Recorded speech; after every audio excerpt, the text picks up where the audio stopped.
Don't you see, my dear, I am your doppelganger. Have your fate, so love me, love me, love me, love me, love me, love me, love me, love me, love me, love me, love me, love me more than you possibly can. It's not that complicated, no matter what they say. You'll never meet another me. It's not that difficult to get your head around. You'll never meet another me. You'll never, ever, ever, never, ever meet another me.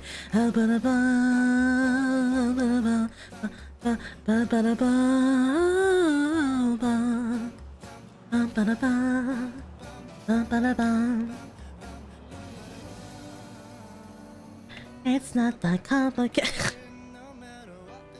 Bro, not the... It's not that difficult to get my head around. I'll never meet another you. Why? They really should like have an animation for sitting down and using a phone that isn't like...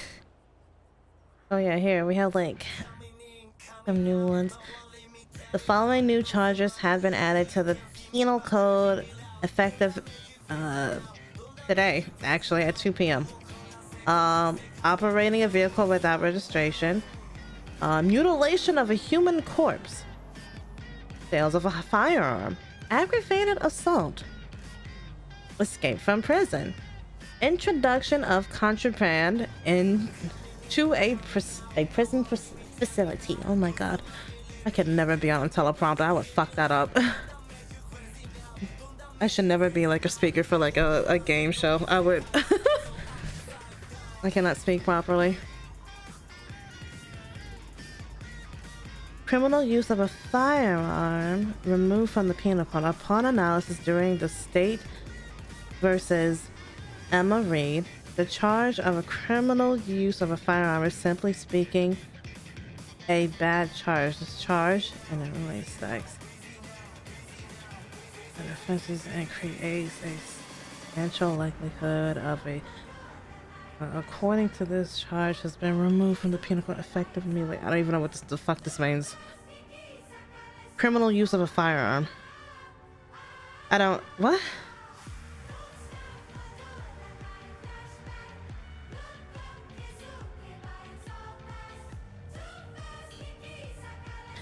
Involuntary manslaughter.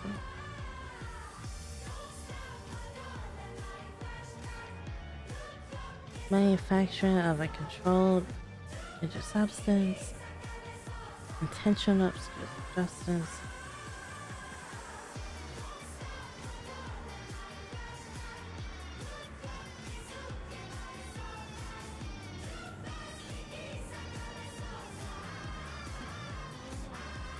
man, this garbage can is just like emitting like trash coming out of it. It's so funny.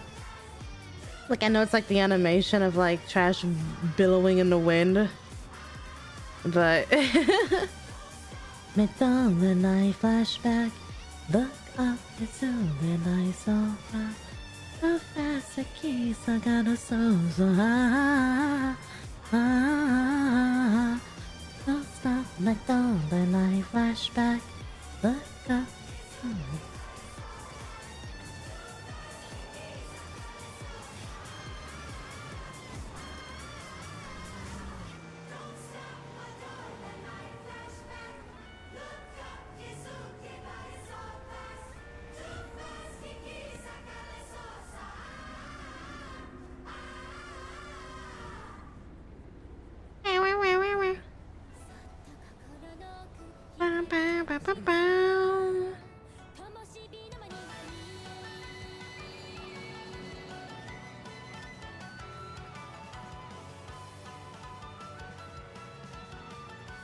Crime.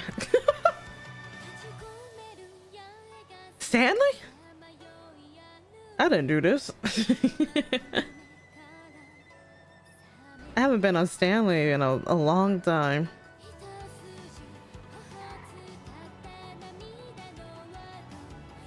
I should have just did that this entire week, just like been on Stanley, just off stream. Like I have not touched GTA since last week's training. Cause I feel like I have nothing to do with Lamb if I'm not like working. And I don't know how to like make my own fun. I'm terrible.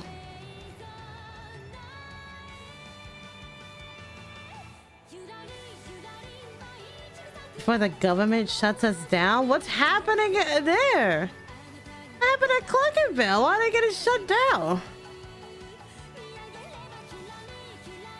DMV customers have led my sister and I to alcoholism. Lucky! So funny. Oh, not the clown. Jesus. Clown cow temporarily suspended while Bobo sees other shenanigans. No. No clown. No clown.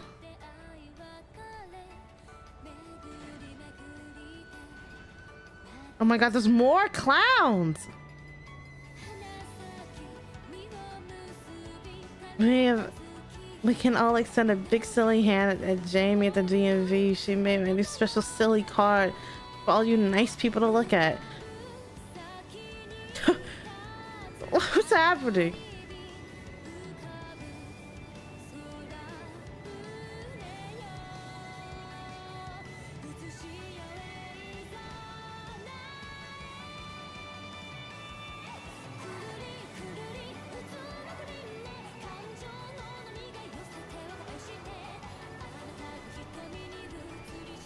Three little piggies. Oh, that's pretty.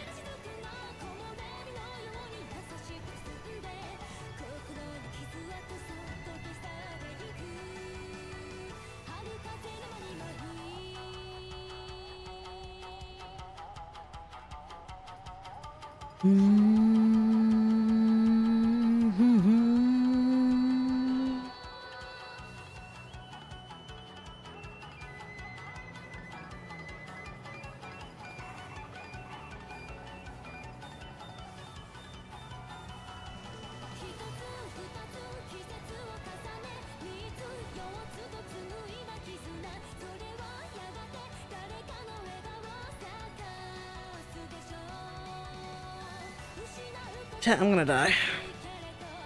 I don't know how the fuck I'm gonna like make sure. Well, they're gonna train me, so I shouldn't worry too much.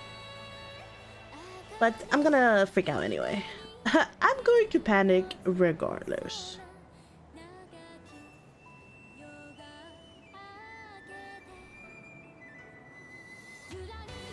No, I'm going to panic.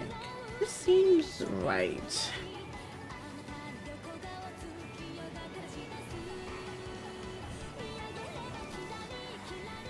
No, this seems about right.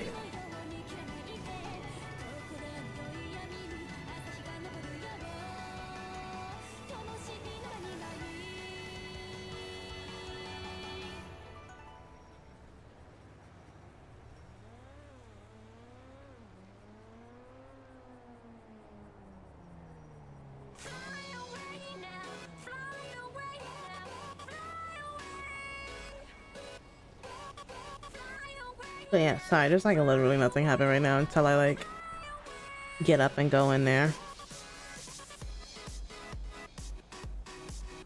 Which I'm pretty sure is today. I'm almost positive that it's today. Yeah, I think it's today. Yeah, I'm looking at my schedule, it's today.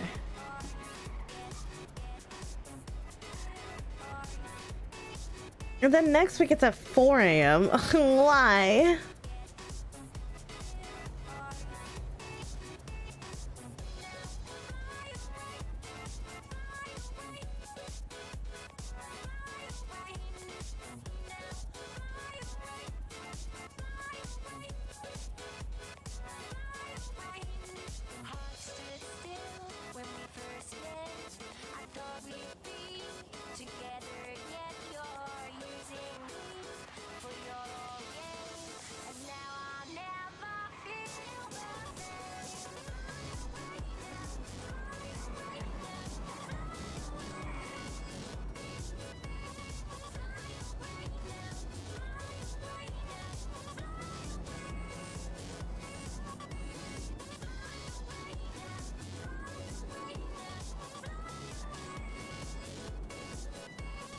Fly away now, fly away now, fly. You'll never find a better time. Take a sound, you'll be fine. You know that game and all it holds. Watch it now as it unfolds. Oh, no, no, no. Time for me to go in, I think. And make sure that I can fucking hear people for one.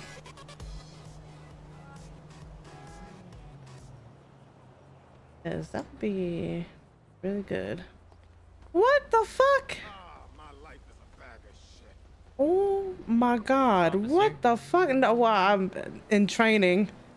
I can't. Oh.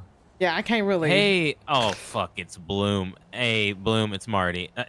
No. Oh my god.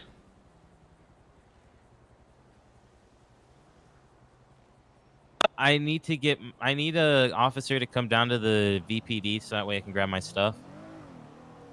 My items were seized and I won my court case and they can come down here. But we're just not gonna tell them about the.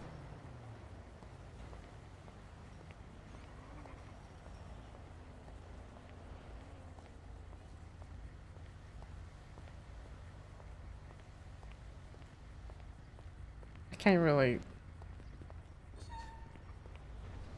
Hello? Man. Oh. Hey, Baker. What happened to this guy?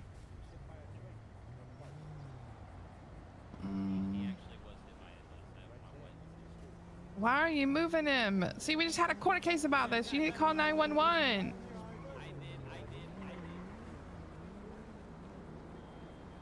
Oh my god. Yeah, but you gotta be careful like that. You can hurt him, you know. If he has like a broke leg, you can just make it work. Okay, good night.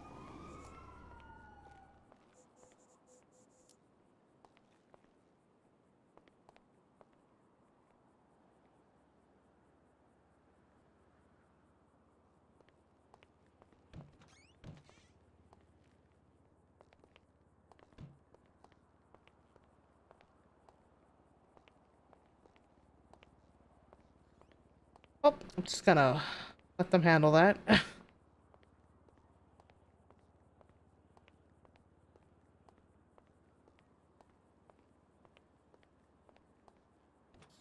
Oh, well, wait.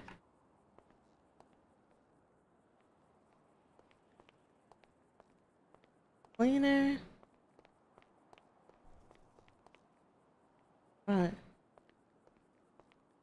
Paper. Oh. Yeah. Nope.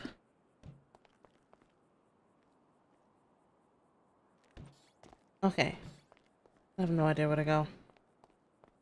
I think it's here. Here. And then you close it behind, you lock it behind you.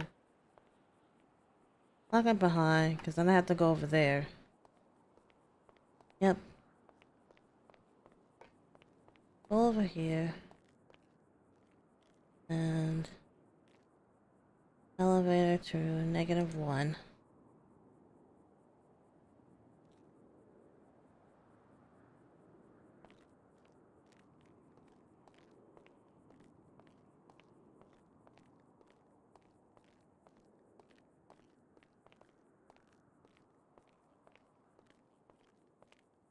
Look room. And go to the ladies' room. I'm a lady.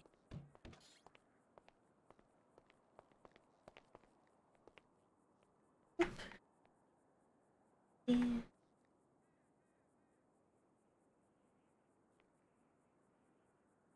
And pretty sure that's it.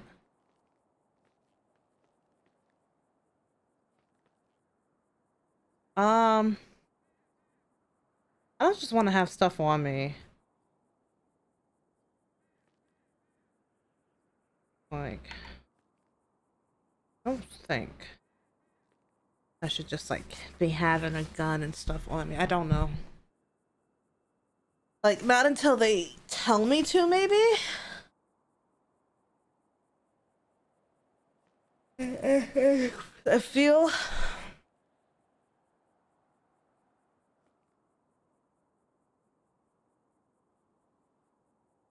maybe the MDW on the radio.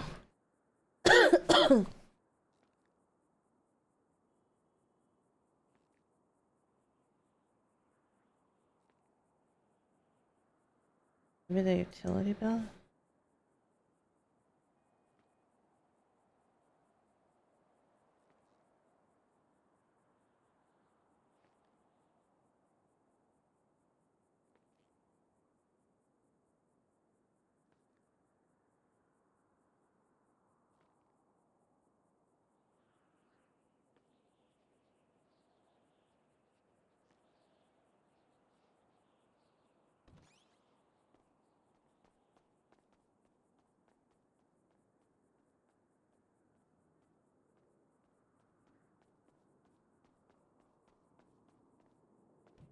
Oh, I have to like physically take that out? That's so weird.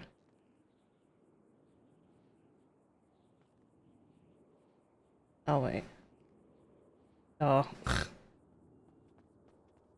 That's right, I have a key. Where is my cheat? Here it is. Oh, I'm just dropping everything. It's fine. I made a little cheat sheet here. I think I wrote some other stuff down too. I also, oh my god, it's like school all over again. I draw all over my fucking notes, dude.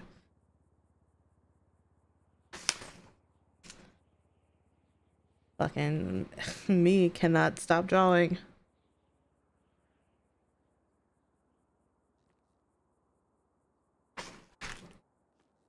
And hopefully I can read my own notes because sometimes I can't read my own handwriting.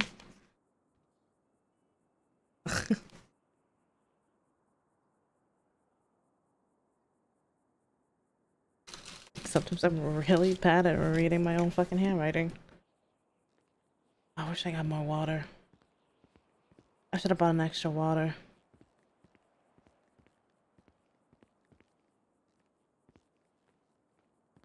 Wait, maybe they don't want us dressed up yet. I don't know anymore.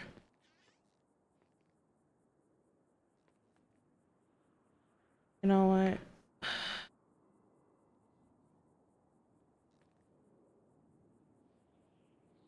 Fuck it.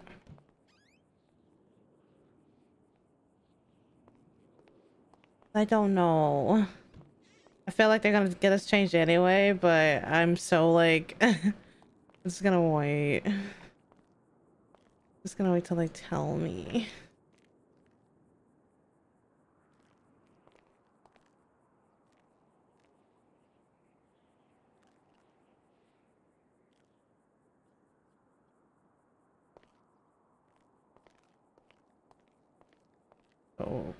Okay, Celebrate good time. come on!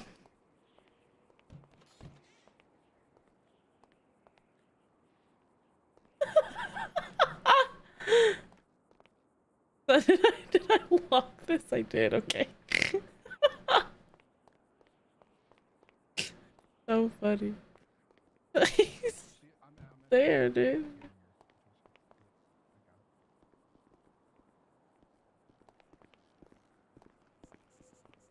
Hello.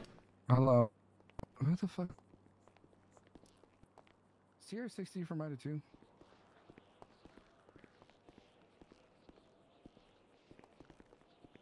Lam Ann Naid? Yeah. Get in the uniform you Okay, had yeah. during the boot camp last time. Okay. You know, with the blue vest. one, and yeah, and then go up to floor number 3. Floor 3? All right. Thank you. Yeah, there's a meeting room up there, so just go up there. Okay.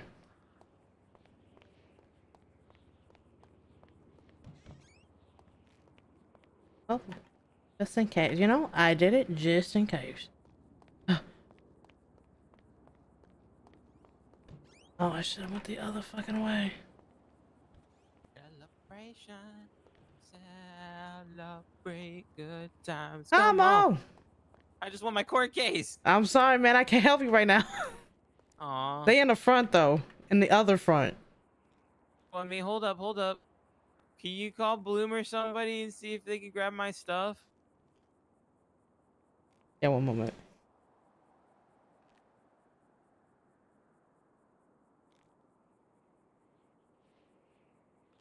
You know what? I'll just grab them for you. Hold on. Thank you.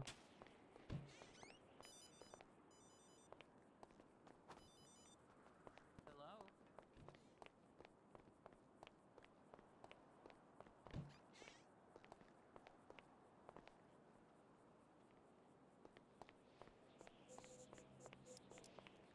Oh shit. Hold on. Oh hey, there's a man on the other side waiting for somebody to tend to him. Okay, yeah, I think we're looking for him. Yeah, it's on the yeah. All right, now I can go do the thing. Perfect.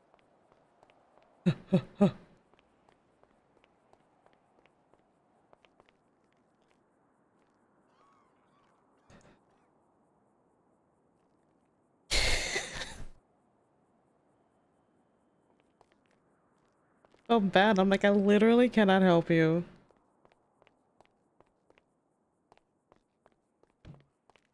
Four, three.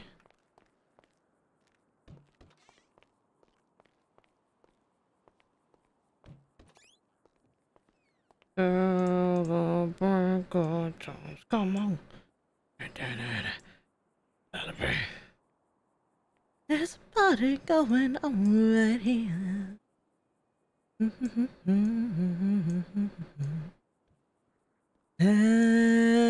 Celebration.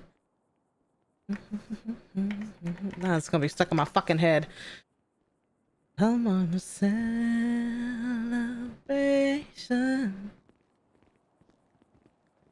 We're gonna have a good time tonight. Da da da da da da da. Woohoo! It's a celebration. Da da da da da da da. Yahoo!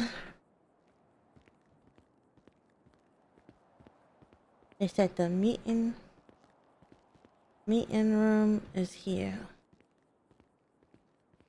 Oh, if I can throw up. It's a cloakroom here. Oh, here.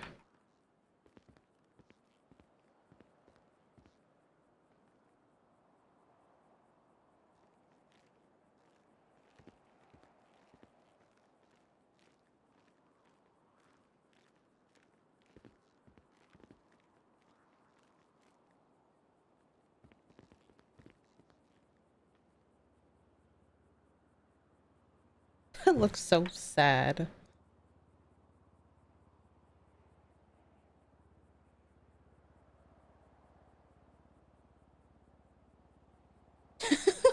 What happened to him? Why has he been shot so many times? I'm confused.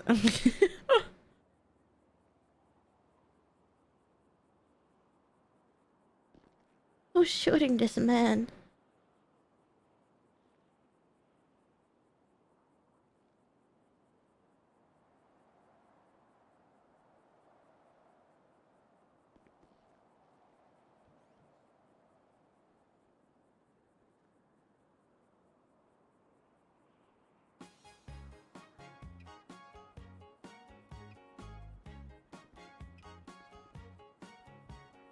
Oh, to me now, I'm finally fulfilled. This is what my heart's been waiting for. I'm finally fulfilled. Pick me up to dance and pick me up again, 'cause the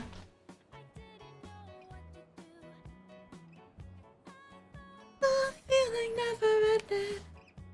If someone came around like you, you pick my heart right up and mend it. My life is finally fulfilled, and this is what my heart's been waiting for. Kiss me up to dance and pick me up again, 'cause I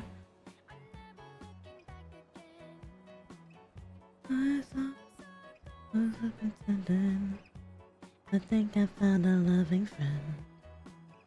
There's nothing wrong with happy endings.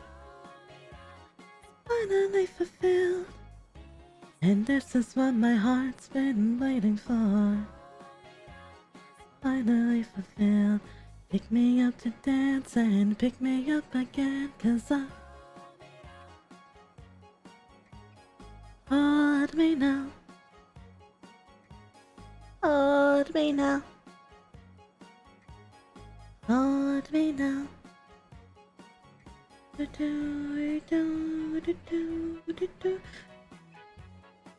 Do do do do do do do do do do do do do. My life is finally fulfilled, and this is what my heart's been waiting for. My life is finally fulfilled. Pick me up to dance and pick me up again, 'cause you hold me now. Hold me now. Hold me now. So don't be hoarding it. Ah. I might have a hoarding issue. I'll promise not to take all the food.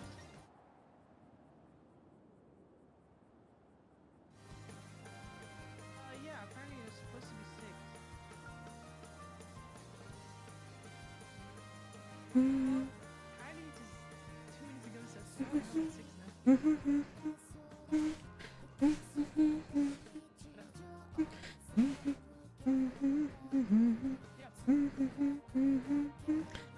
You sure? I found 1, 2.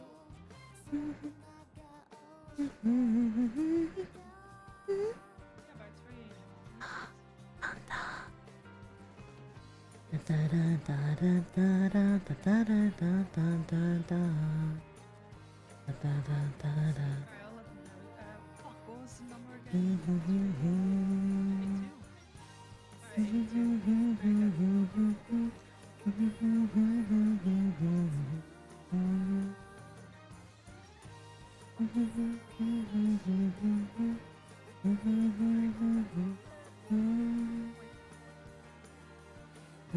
If you guys are hungry, on -3 in the garage, there's a LSSD cruiser with 382 on top that has food in the trunk.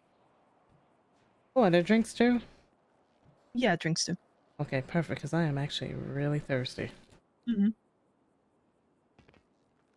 What was the cruise number? 382 LSSD. 382? Okay.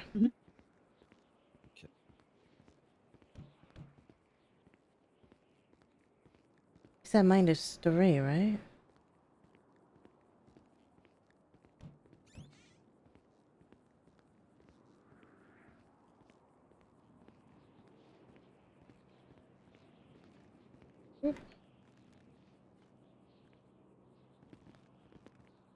Never.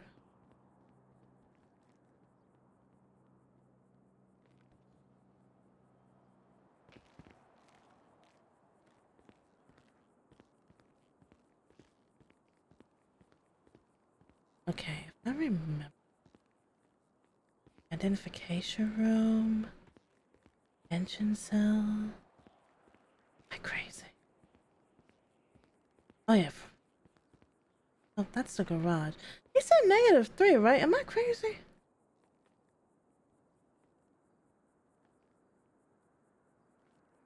Oh. Wait, what? Maybe it's -1.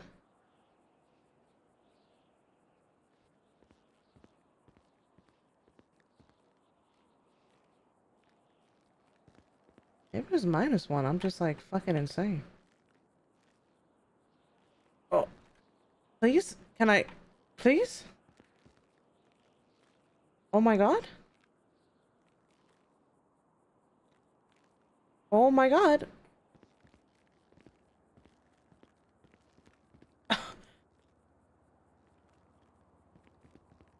Floor 3 doesn't sound right. Because floor 3 is where we came from, so it was... Okay. Okay. Well, didn't mean to do that. Why can I not use the... Hello? Please? Let me up? I wish to... Oh my god?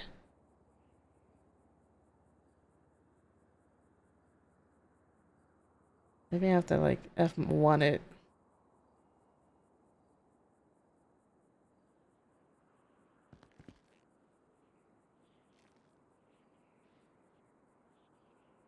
God damn it. Oh, there's stairs. Okay. 2 more flights. That's 2.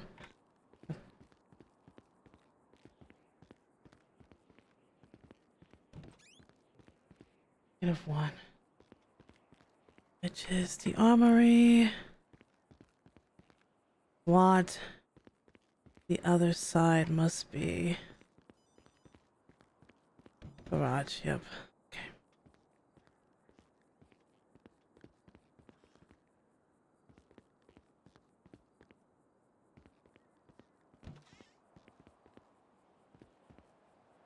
Oh.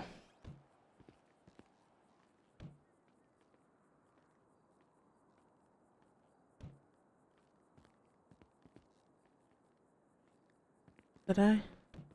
Nope. Lock it. Lock it. There we go.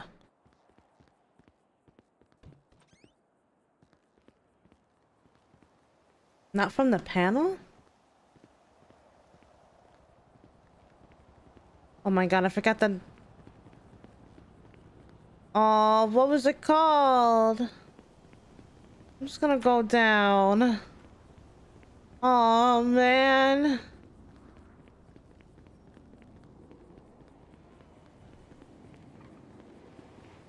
I'm a silly little goose. What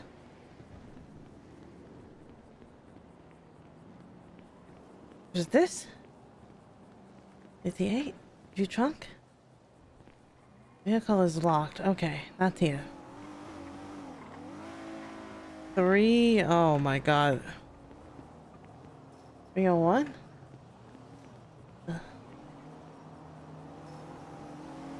Okay, locked. Oop, hi.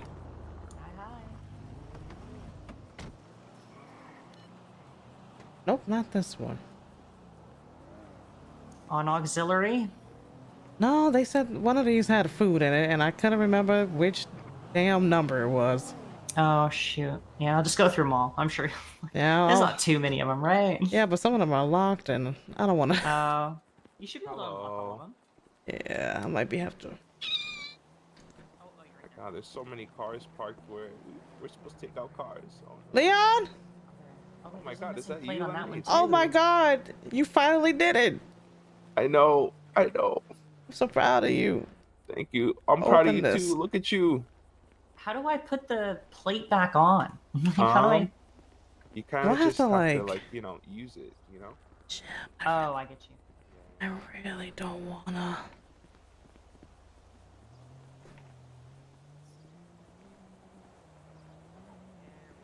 She said in the garage? Another one of our things is missing a plate back there as well. Ah.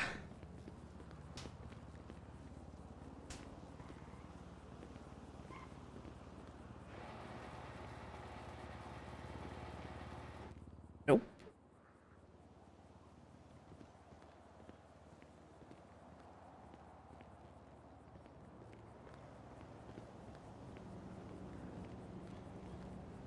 Oh my god. Bro, I'm just fucking this all up. No, I went there and there was no fucking car that had a 3 on it. How do I lock this?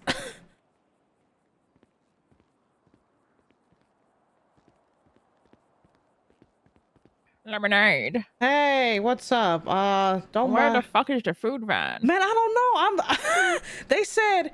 they said here, and it was like a car with a 3 on it, and I couldn't Oh, sister. forget. Have a quick run around. It's gotta be one of these 3 fucking trucks up here. I'm trying to figure out how to close the garage.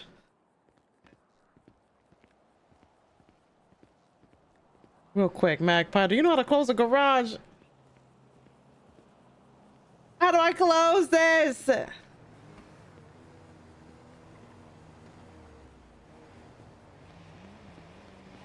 Individual, like these guys rolled up to me and they asked me like, "Oh, can I tow from these Real guys quick. if it's private property?" Yeah. Oh, what's up? never mind. It closed by itself. I figured it out. I just had to wait. You know, Yeah, you gotta go a bit of a distance and you'll get away. You know. one of these is gonna be fucking food in it. What I was saying is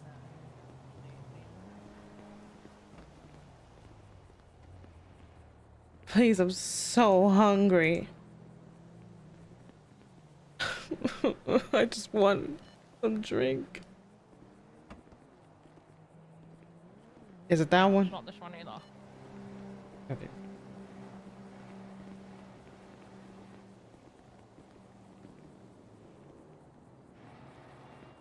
I'm ready to give up.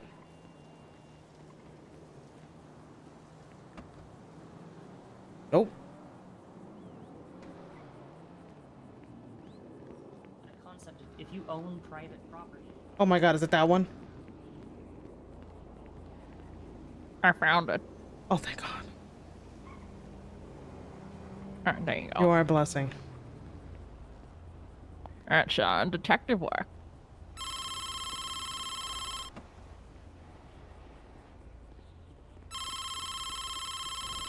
Is that your telephone? Hello? Oh shit. Yes, hello. Hey, are you guys coming? Yeah, I was just clocked in. I'm getting food. I'm right at the station. I was trying to figure out which car it was to grab food. It was the 382 on the western side. Get the food, lock the vehicle, and get up here. We're about to start. Yep, coming up. Perfect. Bye. I couldn't figure it out. I'm a problem child. Oh, I'm so glad I know someone in this class. I didn't know anyone else in here. Thank God, right? Whew. Glad to see you. Have you learned how to swim since last time? Yeah, I learned how to swim. It's a chair. Just sit down. Is it that one? Just run through. Is he afraid of chairs? Sorry. I don't know. He just I don't know. seems incapable of sitting down. Take a chair, guys. Get a chair.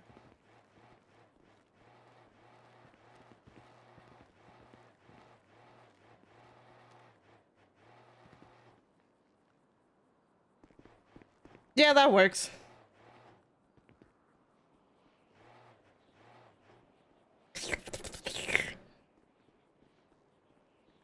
Oh, that's oh my God. Oh.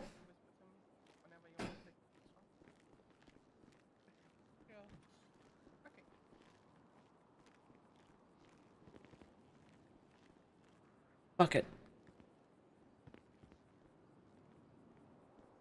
I don't actually know how to sit in this fucking chair. It's so far pushed in. Guys, you're supposed to work as a team. If you know it, please help them. Oh, I use a special muscle, and I honestly forgot which muscle. To kind of precisely sit down. You kind of have to look at it from the front. Sit down. From the front. Like in front of the table.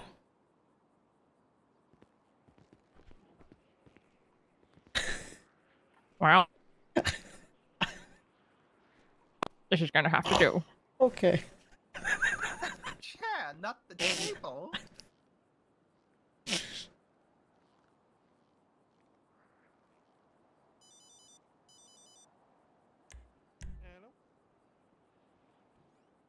Hold on, I'm gonna help them out, man. I gotta help them. We're up in level 3 BPD. Oh my god. Hold on, I'm gonna help you out, girl. Put your uniform on. Please. Won't need your gear for this one. Tomorrow you will. That's I not gotta right. find the special muscle that's in my brain. Ah, yes. You might have to You don't just sit anywhere. do a sit anywhere, but you might have to set a special, thing in your brain for it, you know?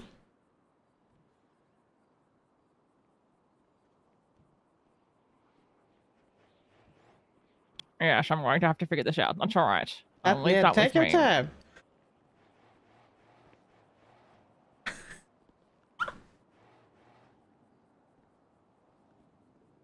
This is not how I talk as Lamb. I have to talk like a little bit low. Like, I think I have to be like right around. Well, Winklevom's figured it out. Finally, I think I have to be like 5-10 minutes. right around here for her. Winklevom, Give or take. Hello, hello, hello, hello. to train how to sit on chair. Hi, my name is Lamb. Hey y'all, my name is Lamb. Oh, Okay. Jesus. Like. Santino, find a chair to sit down in. Yes, ma'am.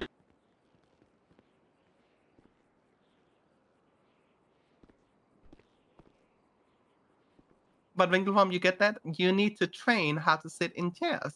That's gonna be your homework. I think me and this officer are going to have the same issue. I just have a gut feeling. I didn't say you have to sit. I know how to sit down, ma'am. I don't know. My butt just doesn't like this seat.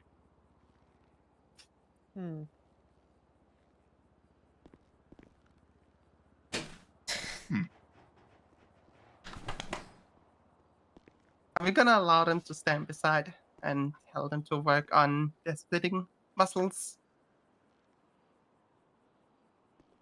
I'm just gonna show you guys something. Hi Kenji, thank you for the raid. Hello everyone, I'm doing my training and I'm streaming it so that I have a VOD for it. Yeah, watch this. And I can go back and look. Boom. Look, that's how you sit on a chair. Easy. Guys, Just sit down. It's Yeah, the you just police gotta- that you had. Are you sitting anywhere? You Or gotta are you sit sitting somewhere anywhere. close? You gotta sit anywhere. And sometimes you Mhm. gotta Sit look at the anywhere. chair from like the front, like in front of the table. Oh. Yeah, Guys, there you go. Oh. It's the police academy. We kind of figured you guys. Oh my God. I believe in you. Sorry, my ass is just too. Oh, makes fun Sorry, of ma'am. us. What the fuck? I believe in you. I didn't expect to use the beginning of all of this to learn, teach people how to sit down in a chair. Guys, I It's got a a sort of question for skill shit. everyone. What about when you guys are going to bed? Do you guys know how to lay in your bed? No. Yeah. God damn it. I don't think I've ever went to bed. Never. You don't What? sleep? Nah, man, I just kind of black out, you know? Do you sleep like a horse? No. Or just stand up? I assume eventually I collapse. Wait, do you ever fall asleep behind the wheel? No. Okay, good. No, I don't have narcolepsy. Just making sure.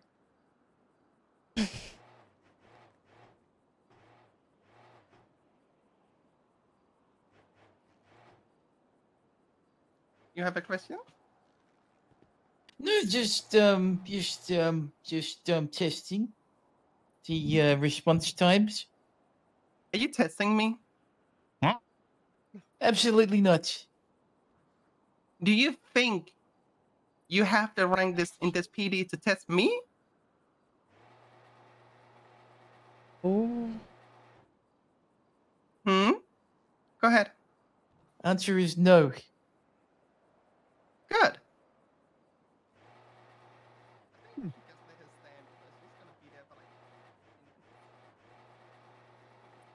All right. So, yeah, well, we'll get this started. All right. So today is going to be a lot of classroom stuff. Yay! Not going to be any practical stuff today. That's all tomorrow. Yay! So today we're just going to be talking about things. We're going to be going over things like reasonable suspicion, probable cause, what you can do, you know, that kind of thing. Yay! Okay. So we'll start with reasonable suspicion. A reasonable presumption that a crime has been, is being, or will be committed. It's a belief based on facts and circumstances and is informed by an LEO's training and expertise. Fuck, it's my It's seen more than a guess or a hunch, but less than probable cause. I have this all on my module. Like they're reading off of a module right is now. grounds for detainment, but not for search and seizure. Now, very important thing, like it's obviously you can't arrest somebody for RS. You may exhaust your RS and have to let them go. It's essentially, it's not just a guess. It's you've got some credible information, but you don't have enough evidence to push a charge. So detention, brief and cursory holding and question that is based on reasonable suspicion. It must not last no longer than necessary. It must be conducted with the least intrusive and reasonably available means. This slide mentions the wrong case law. If detaining an individual for questioning, the individual should be read their Cassidy rights before asking questions that may lead to the self-incrimination. Now, can anybody tell me what Cassidy rights are? It gives them basically a caution or warning that anything they say may be used or will be used against them in court. They can choose to remain silent. All right. What differentiates the Cassidy rights from the Miranda rights? You have to tell them the right to a bench trial. They have the right to take their charges to a bench trial.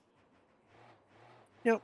So the way that I say it is, you have the right to remain silent. Anything you say can and will be used against you in the court of law. You have the right to have an attorney present during any and all questioning. You also have the right to a bench trial if one is available. Essentially goes through all the different points of the Cassidy case law. Now, the reason we do that is to protect the Fifth Amendment rights against self-incrimination, just so that they know that anything they say from this point forward is going to be used against them. It also advises them of their right of a bench trial, which is very important, and their right to a lawyer. Alright, so law enforcement officers can ask for detained individuals to provide ID to run background checks and determine if they have any warrants. If somebody is refusing to identify, that is essentially refusing a lawful order and they can be arrested for it. Attempting to leave or resist detainment may be grounds for arrest.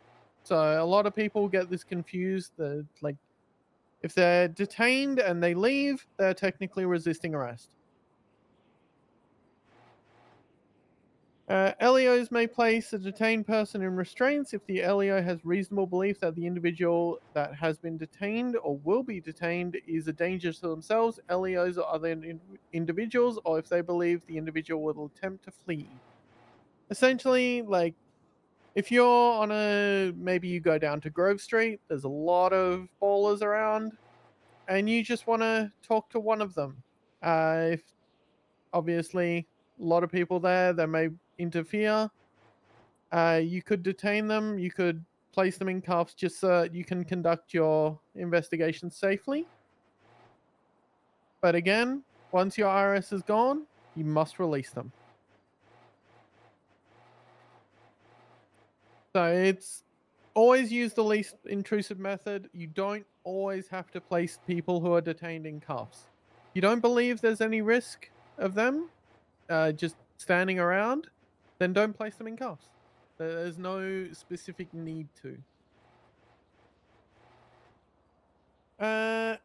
LEOs may frisk a person who is detained for their own safety. Again, this is the wrong case law. It should be Gasper v. Meyer. Discovery of any illegal weapons may be grounds for arrest.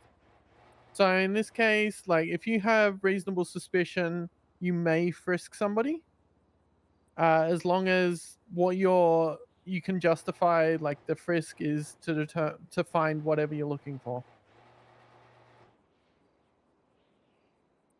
And you may conduct a GSR test on a detained individual if you have reasonable suspicion to believe they may have fired a weapon. They don't need to consent to a GSR. It's just there. If they're on a scene where there's been shots fired and you have a reasonable belief that they may have been the one to fire it, you can GSR test them. They can refuse all they like, but you still have the rights to do it.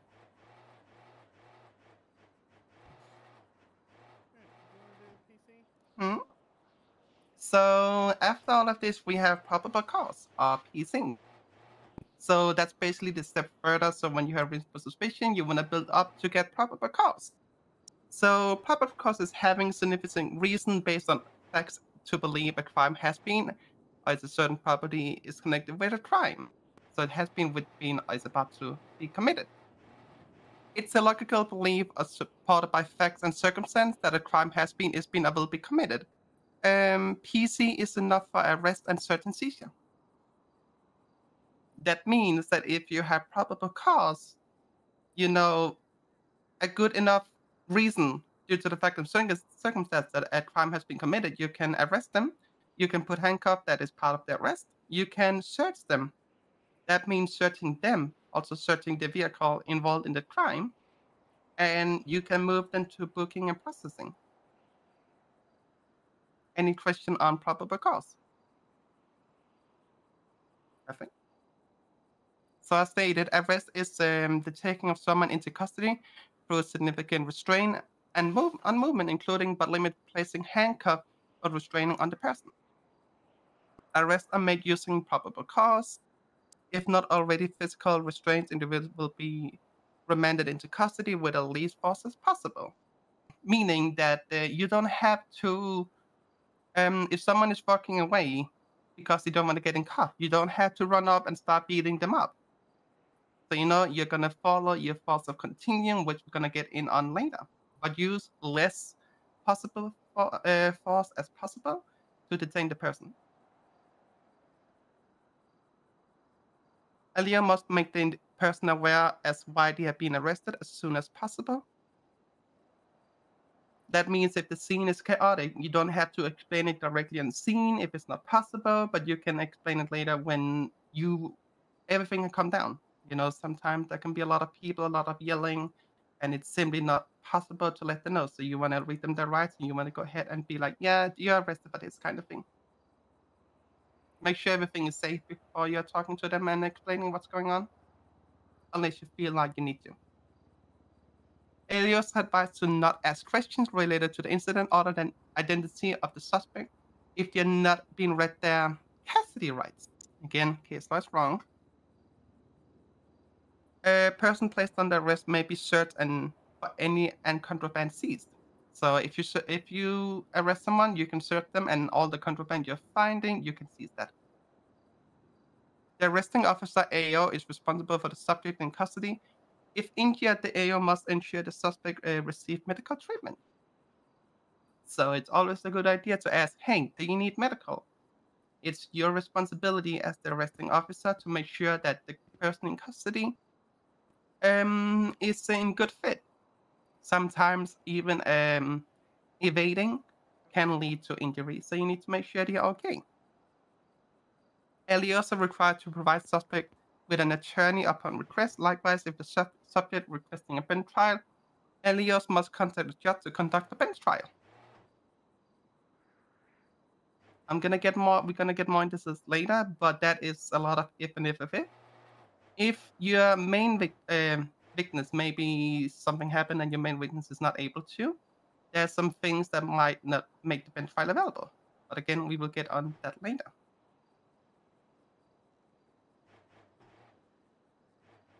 as talked about probable cause, we have search and seizure. So LEOs may search a person under the following conditions. The consent has been granted. If somebody's giving consent, that is a big thing, and you can search them or search the vehicle, but you can search the person. You have all the right to remove the consent again, so just be aware of that. But you can search them with consent. The same if you have probable cause to conduct a search, you can also search them with probable cause. The same goes to vehicle. LEO may search vehicles under the following conditions. Consent has been granted by the owner. There's probable cause to believe there's evidence of a crime in the vehicle. An arrest has been made and search is related to the arrest. The vehicle has been illegally impounded. A search warrant is requested and approved.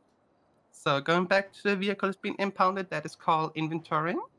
So if you find a vehicle that's going to get impounded, you are allowed to search it, because we need to make sure there's nothing in the vehicle that can damage or get destroyed, when it's getting impounded. And we need to make sure that when we are requesting an impound in your name, that you have documented everything in the vehicle before moving it, because if anything goes missing, you're going to make sure that it's at least documented.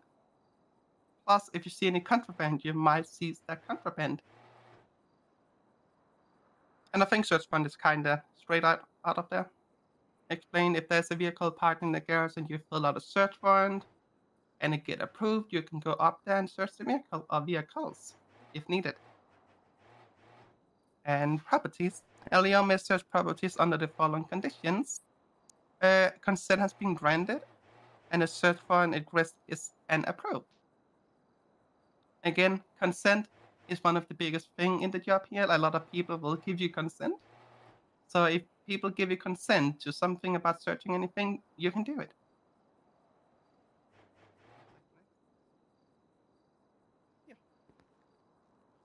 All right. So these reasons that we just went over, we are going to test you on them. It's honestly one of the things that I test people on a lot because it is very important in our job. You should know when you have the rights to search people, vehicles. Property is a little bit more complicated because the vast majority of the time for that you need a warrant. Most of the time people aren't going to give you permission to search properties. But people and vehicles, you should know all the reasons why you may be able to search them. And never forget consent. That is the most important one because it is the easiest to obtain. If you just ask somebody, they might just say yes. Yep. All right. So, we kind of touched on this before, but we're going into the case laws now. There are a few case laws that we expect you guys to study up on. We're going to test you on it. Make sure that you know all of these, because they're very important to our job. Like every day we use these case laws. So first up, we've got Gage Cassidy v. the state, or the Cassidy rights. As I said, this is fairly close to the United States Miranda rights. So Miranda v. Arizona, with the addition of a bench trial. So any statement made contrary to a citizen's Article 5 rights must be made voluntarily and knowingly. Article 5 and Article 6 rights attach when an individual is brought into the custody of police, which is the beginning of the adversarial and charging proceedings against them.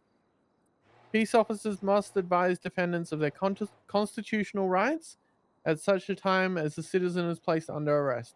Peace officers must advise citizens of the following rights: the right to remain silent, and that any statements made from the commencement of arrest may be utilized against the individual in the court of law. They have the right to have an attorney present during any and all questioning and throughout the charging process if one is available, and the right to request to contest any and all charges pressed against them at bench trial provided the availability of one.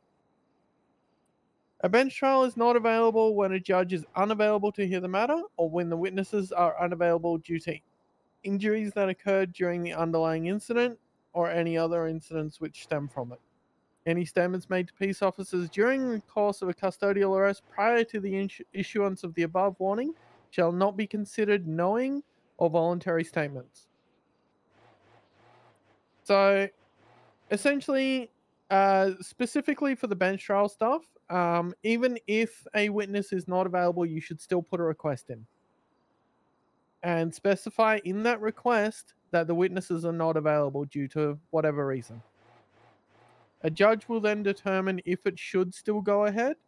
Essentially, the way the DOJ wants us to handle it is if a suspect asks for a bench trial, we must put the request in, regardless of if we want to or if we have any arguments against it.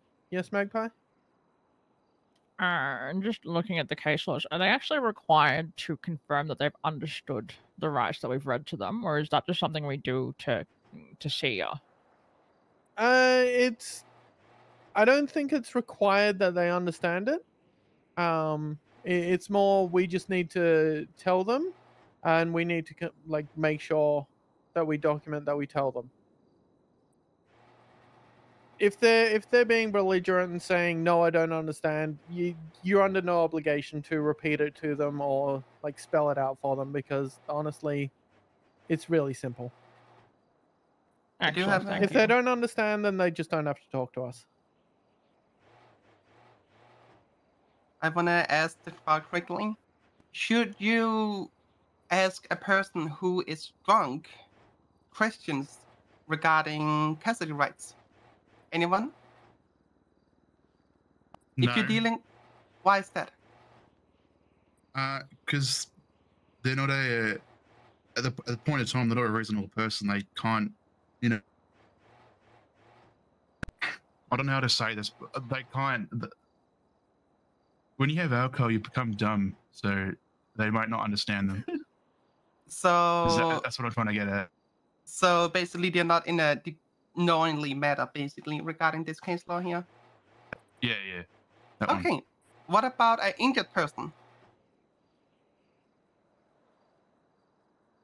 It depends Anyone? if they're unconscious. If their state of injury, if they're incapacitated, or if the injury is likely to... Being incapacitated, laying down on your ground, need medical. Yeah, that's probably not right, but again, voluntarily and knowingly. So you would or you wouldn't interrogate them if they were injured on the ground? Interrogate them? No, I wouldn't interrogate them, but I'd still provide them with their custody rights.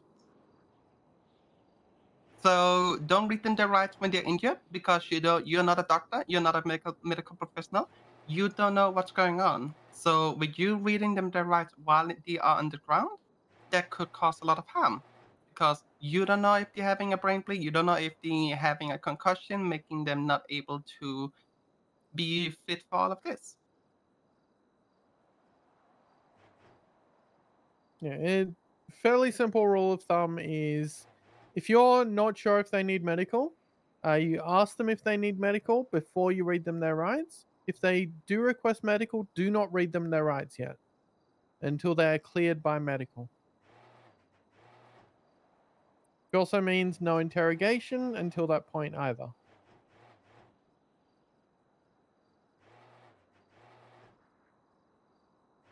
Okay, any other questions about the custody rights?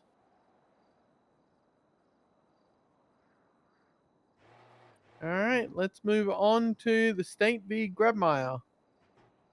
I hope that's how you say that, because I have no idea. I think it is. It's essentially the same as the United States Carroll v. United States case law. A readily mobile vehicle, or one that can be made readily mobile in a brief period of time, may be searched by law enforcement without a warrant upon showing probable cause that the vehicle contains contraband or evidence of a crime, provided that the vehicle is located in a place where law enforcement have a legal right to be. Simply put, any vehicle that is not in private land and you have probable cause to search it, you may search it upon that probable cause. Now that includes RVs. So say you go up to Grapeseed on Seaview Road, there's a whole lineup of RVs. If you have probable cause to search those, you can search them without a warrant.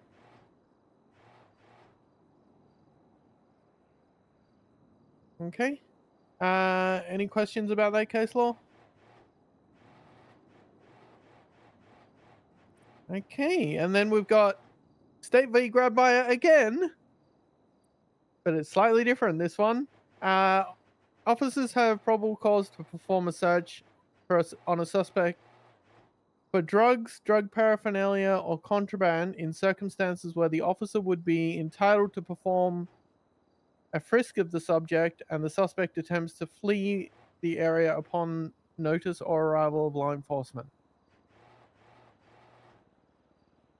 So if you have RS to believe that a person has been possibly dealing drugs, you have the right to conduct a search on them specifically for those drugs, as long as you have that RS.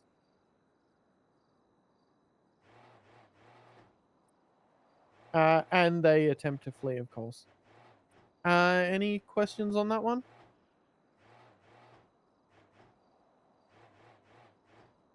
Yep, Tarantino?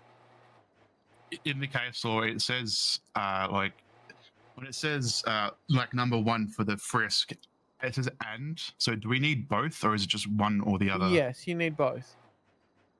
All right. Thank you, man. Yep.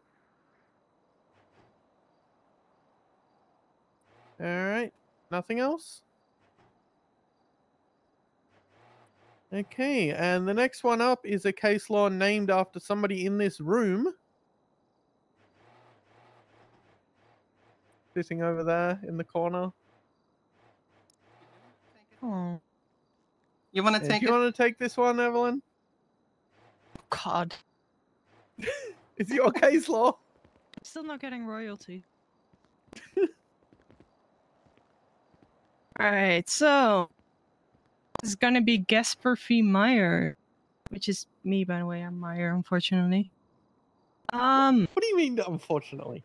Nobody guessed my name right.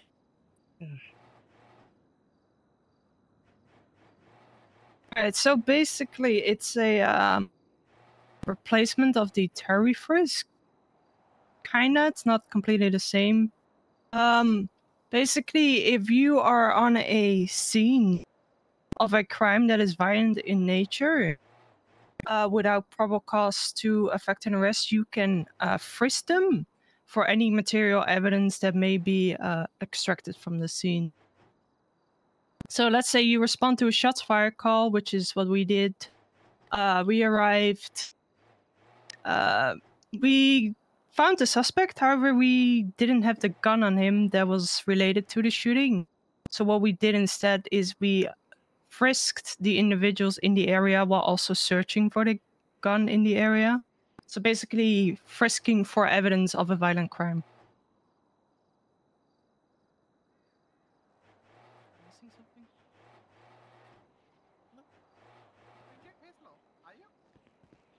All right. Anybody got any questions about Gasper V. Meyer?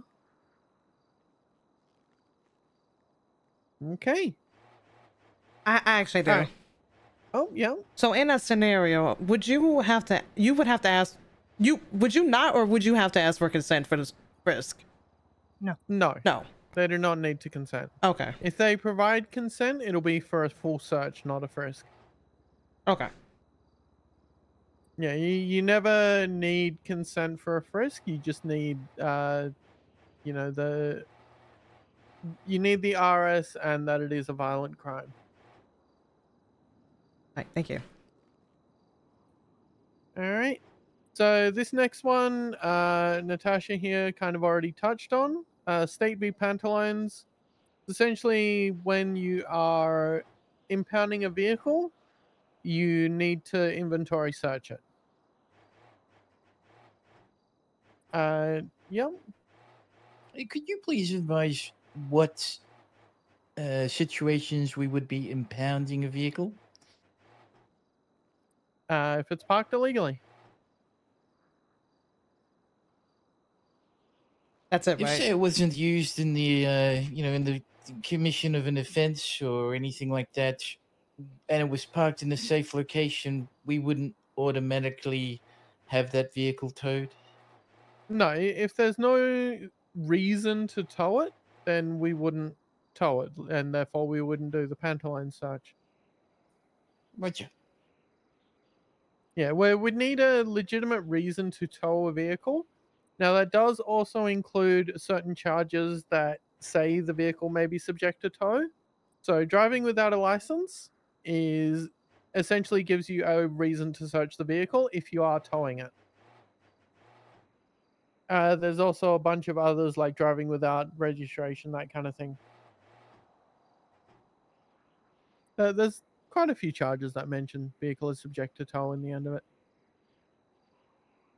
Pretty much any of those, like illegal operation of a taxi or car service.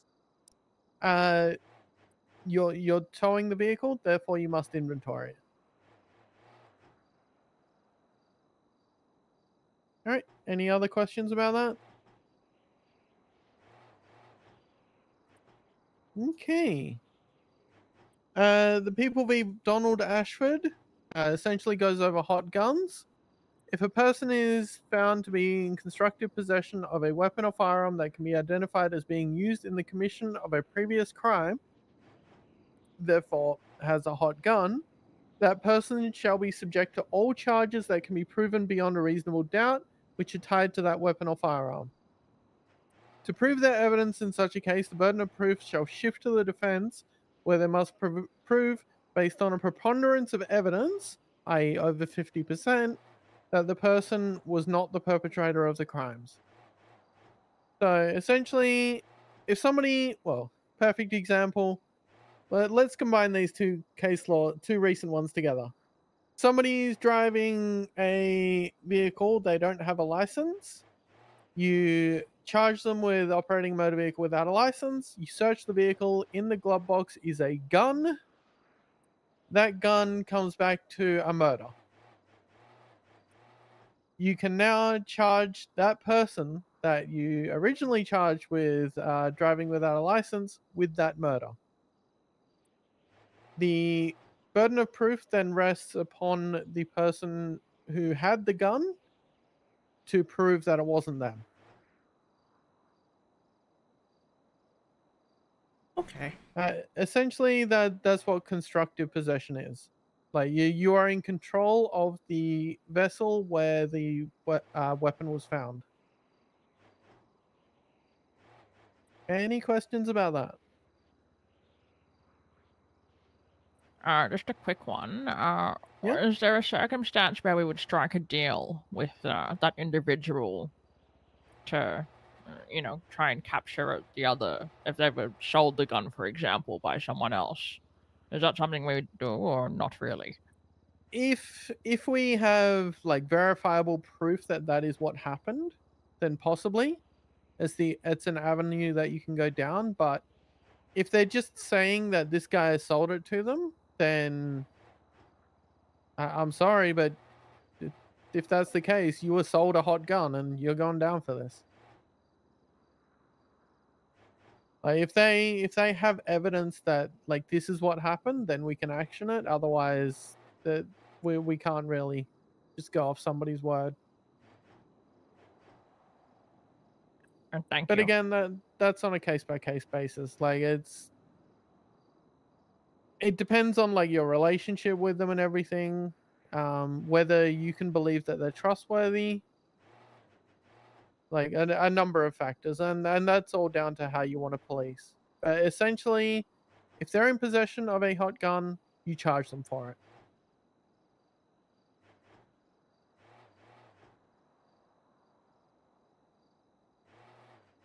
Okay.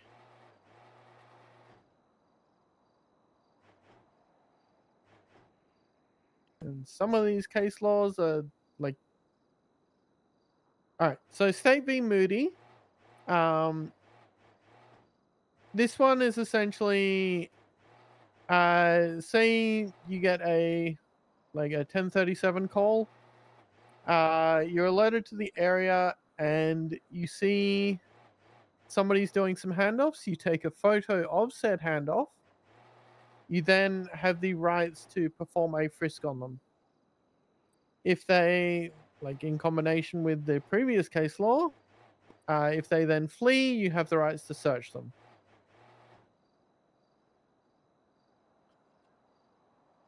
All right, any questions about Moody?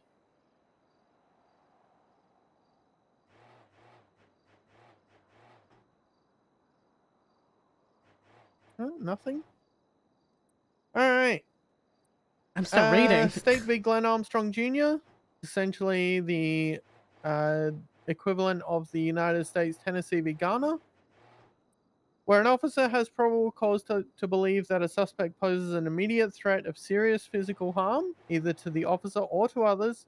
It is not constitutionally unreasonable to prevent escape by using deadly force. If the suspect threatens the officer with a weapon, or there's probable cause to believe that he has committed crime involving the infliction or threatened infliction of serious physical harm, deadly force may be used if necessary to prevent escape, and if, where feasible, some warning has been given. Essentially, this is the fleeing felon rule. So if somebody has maybe... Honestly, a great example of this is one that I've used in the past that has actually happened to me here. Somebody was holding up an EMS with a knife, so holding them hostage. They then just ran out of the room, still with the knife in hand. So they have committed a violent act under the threat of physical harm. They are then running away from police, still with the knife in hand. Police have ordered them to put the knife down. They refuse. We ordered them a few times, still refused. We then open fire. The reason for this is if somebody is running around with a weapon, it is reasonable to believe that they're going to use that weapon against either other officers or other people. So using deadly force against them is therefore reasonable. Any questions for this one? I get it. Wow, nothing. Oh, yep. So if let's say, so if they are with that knife incident, if they actually put the knife in their pants, they put it back in their pants, and then they bring it back out, are we supposed to warn them again, or would we just straight up just no, they've already shoot been them? warned at that point. They're then posing an immediate threat. All right, thank you, ma'am. All right. So talked earlier regarding using less force as possible. That is part of our force continuum. So basically, definition this amount of effort required law enforcement to compel a compliance by an unwilling subject. Have anyone here heard about the 5 level of forces of force continuum? I think that is a no then. Yes. Oh, okay. Yeah, a little. Yes, Yes. yes, I have. So Yes. there's 5 levels of force to be using in the law enforcement. So the first level is officer presence. No So force is needed. basically, No you're not using any force force is not other than being on the physical. scene or being in the area. Subject obedient, compliant, and non-aggressive. Basically, the more presence of a LAO were to detect crime and diffuse situation. LAO's attitude are professional, and non-threatening. So basically, you don't need to talk to them. You don't need to do anything. But the fact that people see a police car will a lot of times stop them from doing a crime. Fun fact, actually, I did a traffic stop at some point up on Innocence Boulevard. Sorry, Occupation, just near the Rockefeller Plaza. And someone was about to steal a vehicle, but you saw the traffic stop and you're like, we're not going to do it. So they were waiting. But because I decided to talk with the person for 30 minutes. They waited 30 minutes to do the fucking stealing of the vehicle. So officers' presence is really, really big and will stop people from doing crime. Level 2 is a verbalization. So it is a force, but it's non-physical. So subjects are obedient, compliant, and non-aggressive. Elio use calm, non-threatening commands such as "Let me see your identification and registration." They may also increase the volume and shorten the commands in an attempt to gain compliance. So it couldn't be include "Stop" or "Don't move." Elio may attack repercussion fall into obey commands such as "Stop" or "You will be placed under arrest." So it's basically you verbalizing commands, stuff like that. This is the police, stop resisting. This is police, stop running. Stuff like that. Then we're gonna go to level 3, and a lot of people seem to be confusing this name, but it is called empty hand control. Elio use bodily force to gain control of a situation. Basically, subjects are resisting and non-compliant. Sub-technique, Elio use grab, hold, and joint lock restraining persons, like people, so you lock them, you restrain them, tackle them, stuff like that. They're hard techniques, and this is going to be a little bit confusing in your career, but Elio punches, kicks, and restrain a person. Okay. Avoid punching people in the field unless you have to, because you could easily knock them out. But basically, that's your empty hand control using non-weapons to gain the situation. And a lot of times, the thing you're using is tackling. Then we got level 4, less lethal methods. Not non-lethal, but less lethal, because those methods can actually kill someone. Elio uses less lethal techniques to gain control of a situation. Subjects are physical, aggressive, and there's immediate likelihood of injury of self or others. Such as blunt impact, Elio may use baton or projectiles to immobilize combat person. That's a little bit weird. But you may use your baton in case you need to, according to this. Chemical, Elio may use chemical spray to impede with a commercial restraint in person. Conducted energy devices, as also known as taser. Elio may use CIDs to immobilize a person. CIDs is discharged on a high voltage, low amperage jolt of electricity at a distance. Words are hard, okay? But that's your taser. So that's gonna go on the level 4. I do want to say use your taser before you beat someone up. If someone is running from you after you try to tackle them a couple of times and stop them with the soft techniques, you can move up. Use your taser, but don't start beating them up unless they're starting to punch you guys. You know what I mean? So if they hit first, then hit back. If they hit first, then you hit back. Then if they hit you with a fist, you take your baton out and you knock them down. And level 5, lethal force. Elios use lethal weapon to gain control of a situation. Elios use deadly weapon against the person in self-defense or defense on others. That's gonna be your pistol, your machine guns, if you get that at some point, you know? Oh? That's your last resort. It's lethal. So, as a law enforcement regarding all of this, you wanna +1 a situation. So, if someone is punching you, you wanna go to level 4 and you wanna take your baton out. If someone is starting to run after you with a baseball bat or something like that, and of course you follow all the advices, you will take your lethal. Yep. Any questions about force of continuum? Perfect. And machine guns. Oh my god. All right. Well, continuing on the uses of force. So, use of force principles. As an officer, you will only use the amount of force necessary to establish control in a situation, make an arrest, or protect yourself or others from harm. You shall use advisements, warnings, and verbal persuasions when possible before resorting to force. So always make sure to give a warning first, that was stated earlier. Force shall be de-escalated immediately as resistance decreases. So let's say they have a knife out, they put the knife away, they're de-escalating. So should you. When feasible, based on the circumstances, LEOs will use disengagement, area containment, surveillance, waiting out a subject, or requesting additional units and/or calling in specialized units in order to reduce the need for force and increase LEO and civilian safety. You shall allow individuals time to submit to arrest before force is used. What the hell? Okay. Like that, give him time, you know. Give him a warning, be like, hey, turn around with your hands up. Don't immediately go for cuffs.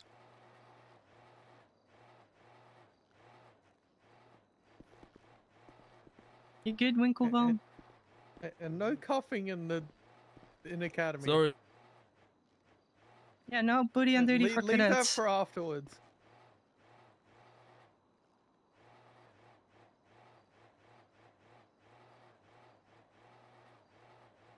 Are you good? Yes.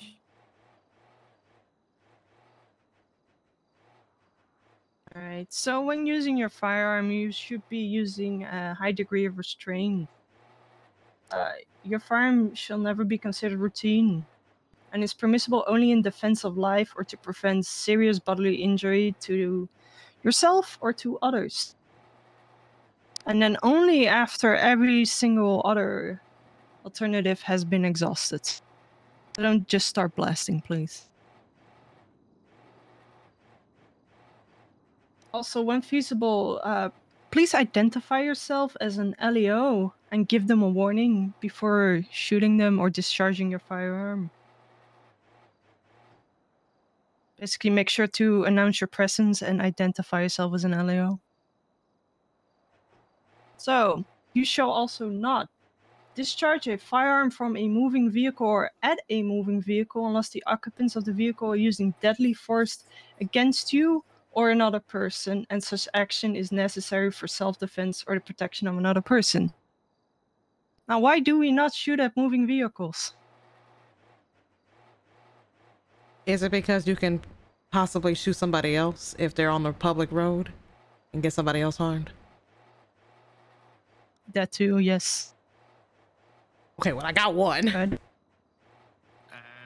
Well, if you if the person's driving and all of a sudden he can't drive because a big shot on the head, bro, he doesn't know where he can't control the vehicle. He might crash into someone. Yes. So there's many reasons. One of them is also, depending on the situation, you're also escalating it.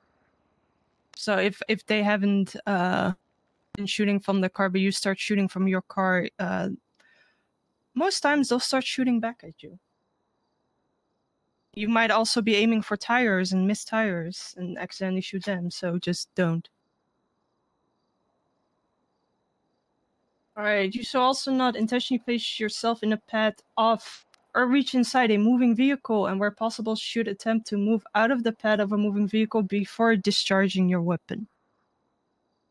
Do not shoot at any part of a vehicle in an attempt to disable the vehicle if civilians are likely to be injured. Like I said, don't go for tires and accidentally shoot the individual inside. Now, some questions to ask yourself when determining how to implement use of force. What is the severity of the crime at hand? Does the subject pose an immediate threat to the LEO or others? Is the subject resisting arrest or attempting to flee? What is the mental health of the subject? Are less lethal options available? What are objective facts of the incident? Alright, any questions regarding any of this?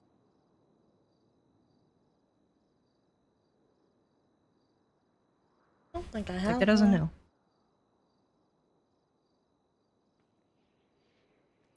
Okay. So that concludes module 1. It's fairly simple, like just the basics of like the rules that we have to follow, that kind of thing. Has anybody got any questions about anything that's been discussed so far? I don't really have a question. It's more of a Nothing at all?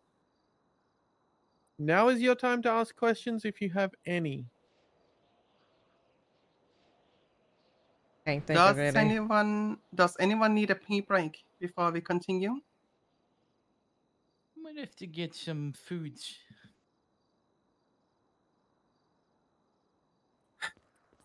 Please. Coming here not prepared. I also still have. I won't mention I need food too then. Anyone need ale? Anyone else need? Guys, I can't think of any fucking anyone needs to questions. bring food? Anyone needs to bring water? You might say it now, and you can go grab it. I know this is it's a tough one. It can be a lot of stuff. So if you need some water in your head, coffee, anything, speak up now. Legit, like I can't think of any fucking like. Okay. Question to ask. I'm so.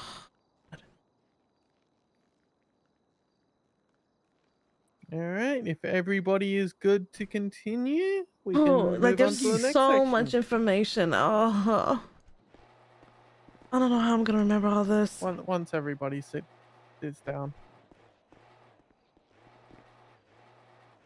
How does any officer fucking remember all this? No wonder. Magpie, you good back there?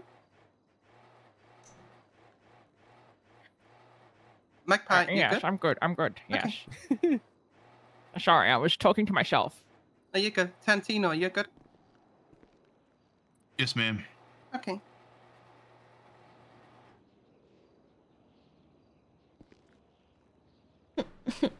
Yeah, there we go. Okay. So, next section is all about responding to a call. So law enforcement officers may patrol wherever they want unless directed by a supervisor. Now, those of you who want to go to departments like that focus on a specific area, so like Grapeseed Sheriff's Department, Los Santos Sheriff's Department, that kind of thing, you're not required to stay up in the county. Honestly, if there's nothing going on, which a lot of the time in this shift, that it may be very quiet. You're not required to just stay up in the county. However, it's encouraged just to have some coverage. LEOs may patrol with one partner. There may not be more than 2 regular occupants of one patrol vehicle.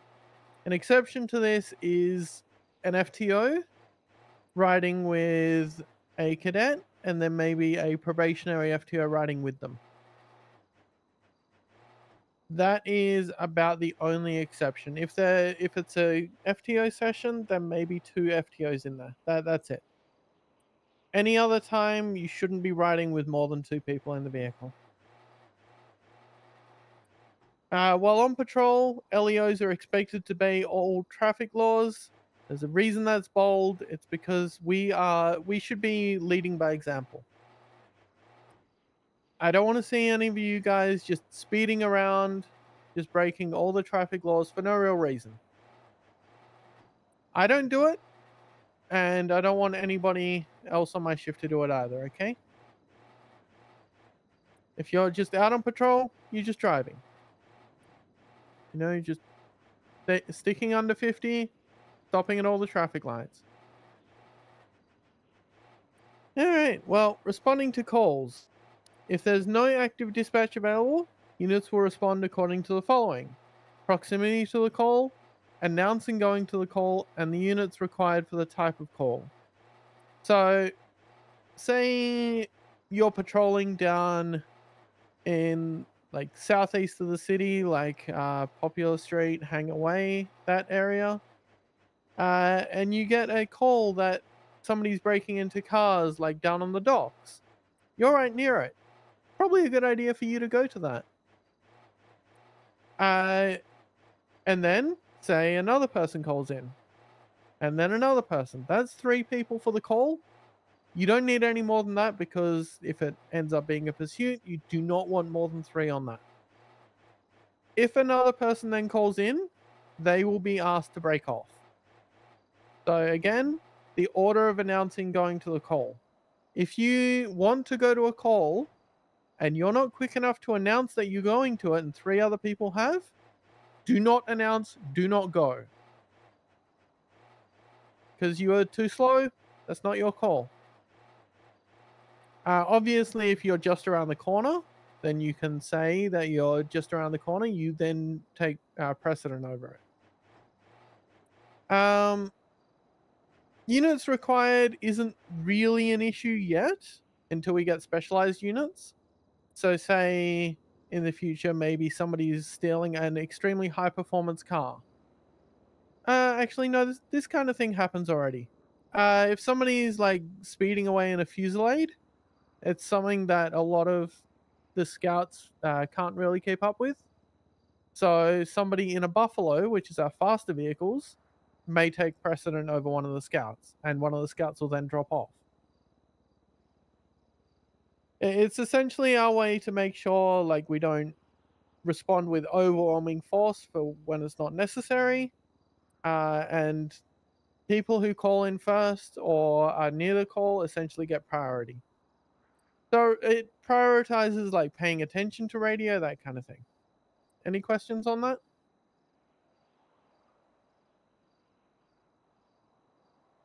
Nope. Okay. All right. So we got a few different codes that we use. Code 1 is essentially just driving around. Responding with no lights and sirens, you're obeying all traffic laws. It's useful for things like just taking reports, impound requests, that kind of thing. Now, what you can do is if you're at a higher code, so maybe you're code 2, and you're rocking up to somebody breaking into a house, those flashing lights are going to alert that person that you're arriving. So you may want to downgrade to code 1 when you arrive. So then it won't alert them of your presence when you arrive.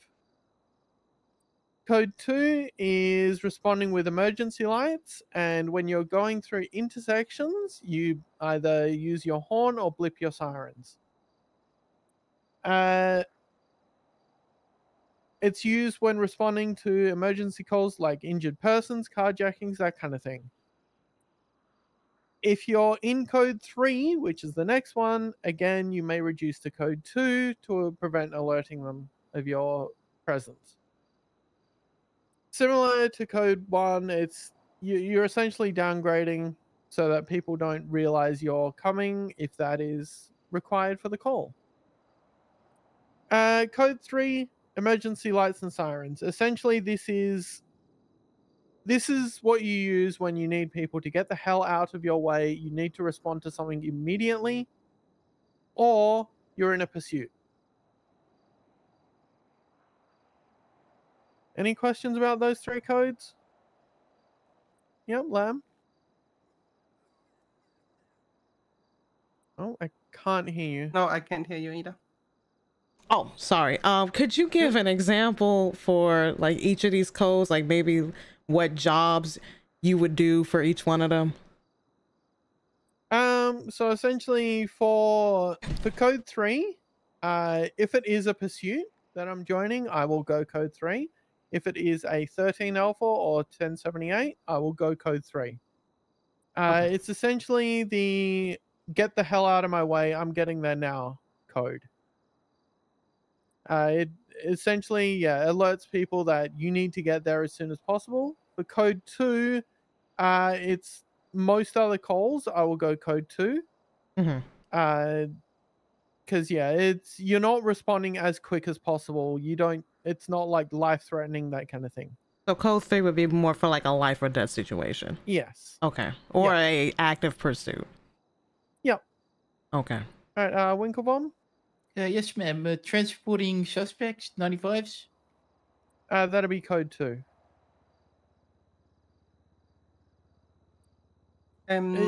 Obviously, it depends on like the call, but if you're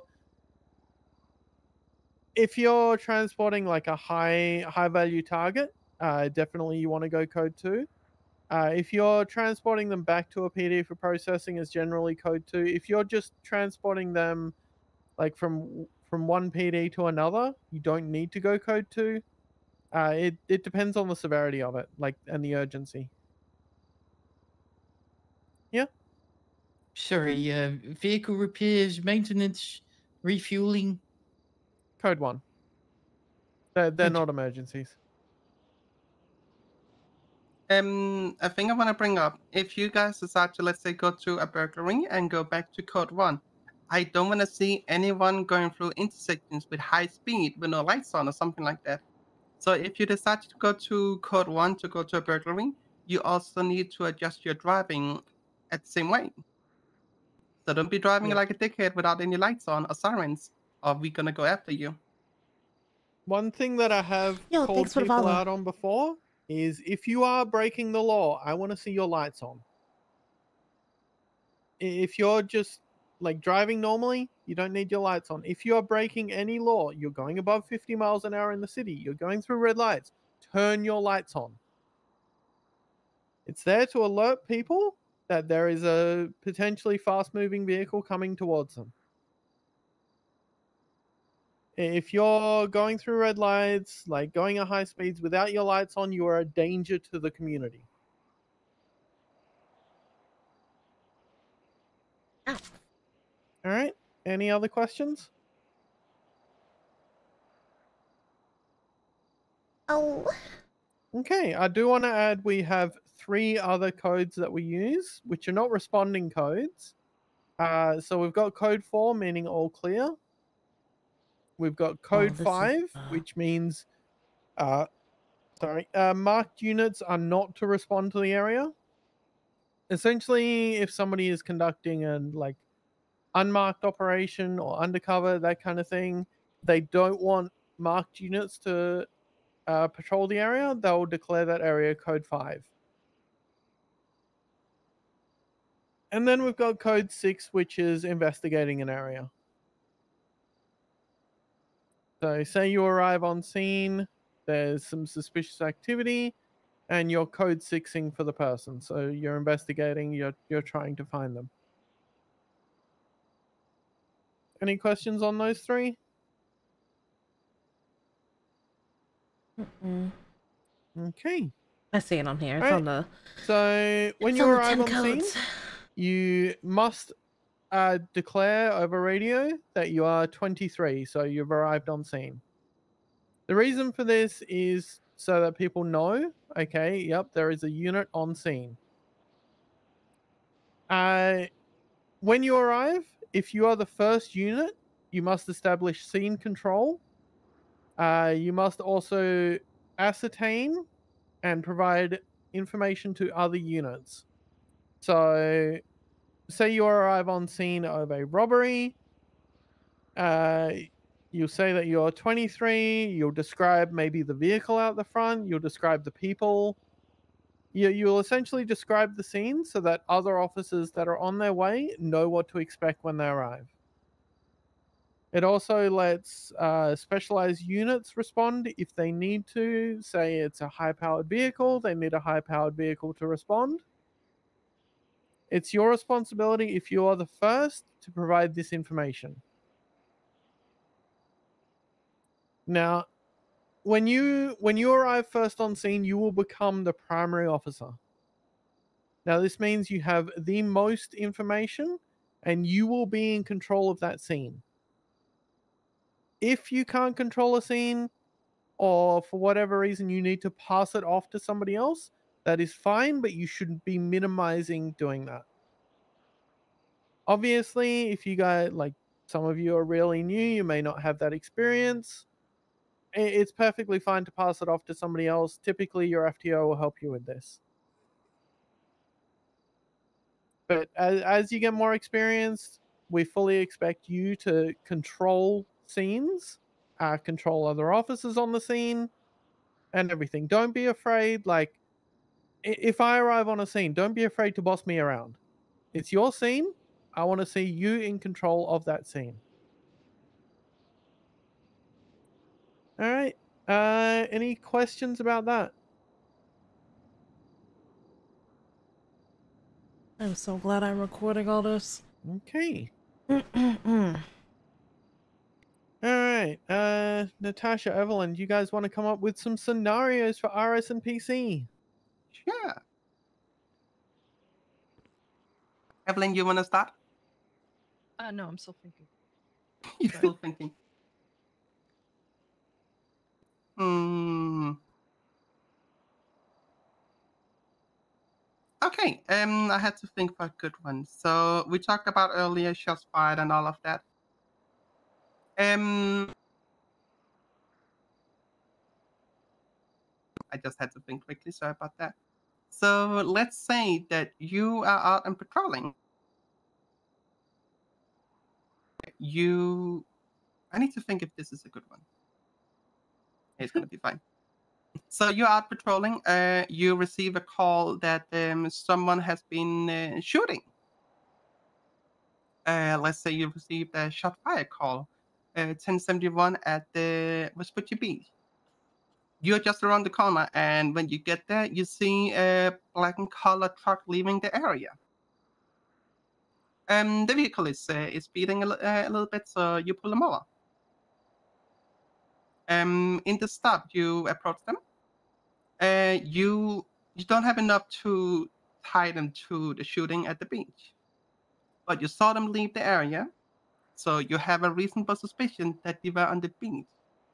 So what you do is you ask them, like, of course, the information, blah, blah, blah, due to it's a traffic stop, you then get them out of the vehicle. And due to you have a reasonable suspicion that the people were on that beach and shooting said weapon because they were leaving the scene of the crime, you do, you GSR test them. You then realize that the person is actually GSR positive. And you find a gun, and that said gun is matching the same casing found at the beach because different officers went to the beach.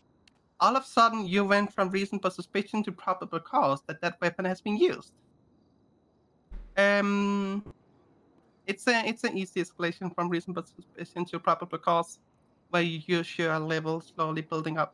You know, you started the traffic stop with only reasonable suspicion that they used the gun. You just tested them and all of that, and with all of that information, you were able to build up probable cause. Any questions on this one? Not a question, but just affirming. That's the hot gun law, right? It's not a hot gun. Oh, it's not there's hot- no. You're mixing it up with if it's involved with a crime earlier. This is the crime happening now. Okay. With the hot gun, it could be let's say someone has been shooting someone 2 days ago, and you then run the gun. Let's say you go back to a PD with this person. He doesn't have a good reason why he fired the gun. I think recent. Blah, blah, blah. You go back to the station and you run the gun, and you realize the gun is coming back to a murder 4 days ago. Now it's a hot gun. Okay. Any FTOs want to add anything? FTS want to add anything to this? I'm good. Okay. A good one, really, really fun one is also you're showing up to a call, could be a 37 call. You don't have enough for your C vehicle leave the area. You have your reasonable suspicion the vehicle is involved, you know. The vehicle then decides to speed. You attempt to pull the said vehicle over, the vehicle takes off and don't want to yield. Now you're probable cause to arrest them. And whatever you're finding, you can build up from there. It's small things. Sometimes reasonable suspicion to probable cause can be difficult. Sometimes it's fairly easy.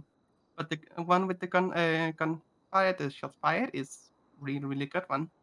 You're using all your techniques, all your tools, your knowledge to build up probable cause.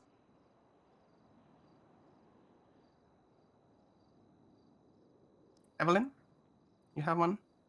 Yeah, well, I also had the 37 one, so now I have to think of another one. God damn it! You want to say it anyway? Go up there, say it. No, it's pretty much the same, so. No. Use your case laws. Use the thing we have in our tools. Use the one we have in advance. A lot of times case laws are a lot of time for using what you can do as an LEO. Oh, I might have one. Yep. I'm gonna fucking All right, so cry. one thing you'll find quite a few times out in the field is a vehicle's flagged for 1060. That means stolen vehicle. This will generally be enough to do a felony stop. You don't have to, but you can. But a 1060 flag is not PC. It's just RS. So you have enough to get them out of the vehicle, get them detained, question them, find out if it's their car or not. So you have their registration papers, if the vehicle is registered to them. Because quite often, somebody will call in that the vehicle is being stolen. Individuals leave the area, and then the owner grabs his vehicle and his plate is flagged for being stolen. So make sure to verify whether the vehicle is actually stolen or not. If you do, you find out that the vehicle doesn't belong to them. There's scratch marks on the door. The plate is flagged 1060. That means they're going to be under. Also, if they can't verify the owner and you can't get in contact with them. So basically, if they say, hey, my friend gave this car to me, make sure to call that friend and verify that it's actually their vehicle or not. But at that point, you have PC for an arrest. Because it's not their vehicle, they clearly stole it. So just with 1060 vehicles, make sure to actually verify whether the vehicle is stolen or not.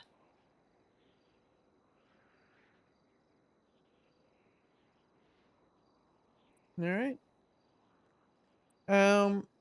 So similar to Evelyn's example, I do have an example of what can happen if you cannot build up the PC. So say you get some calls of people breaking into vehicles. On your way to said call, you see a vehicle fleeing from the area. They're not going too fast, but you know, maybe speeding a little bit. So you pull them over. You've got reasonable suspicion that they were the ones breaking into the vehicles. However, that's all you've got.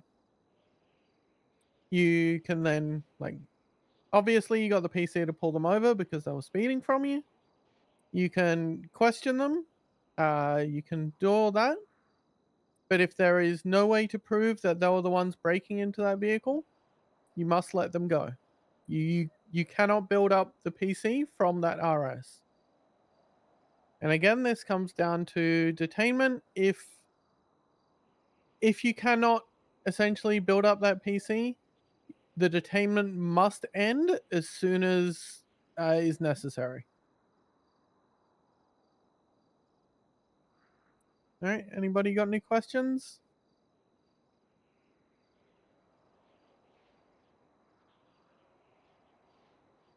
Nothing at all? I can't think of a question. A thing I do want to say to this, you might need to let them go, yeah, but you're still getting the information. You still know this person was in the area. And you can end up one time at some point build up a pattern to see if the same person is leaving said call all the time. So getting information is always important.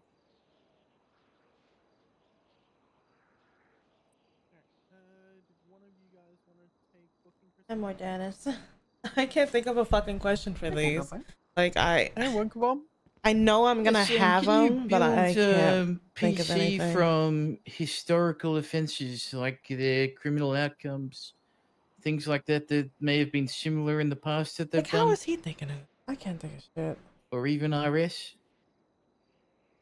You can not necessarily. You definitely can't build PC from it. You can certainly like build RS. Say you've seen a car in the area of like 10 different 37 calls. You've obviously got RS that they were involved in that, but you've got no PC on it. Or like you've seen this person, maybe you know that, like, yeah, you've arrested them 10 different times for a specific crime. You see them in the area of a similar type of crime. You don't have the probable cause at all to know that it was them that caused it.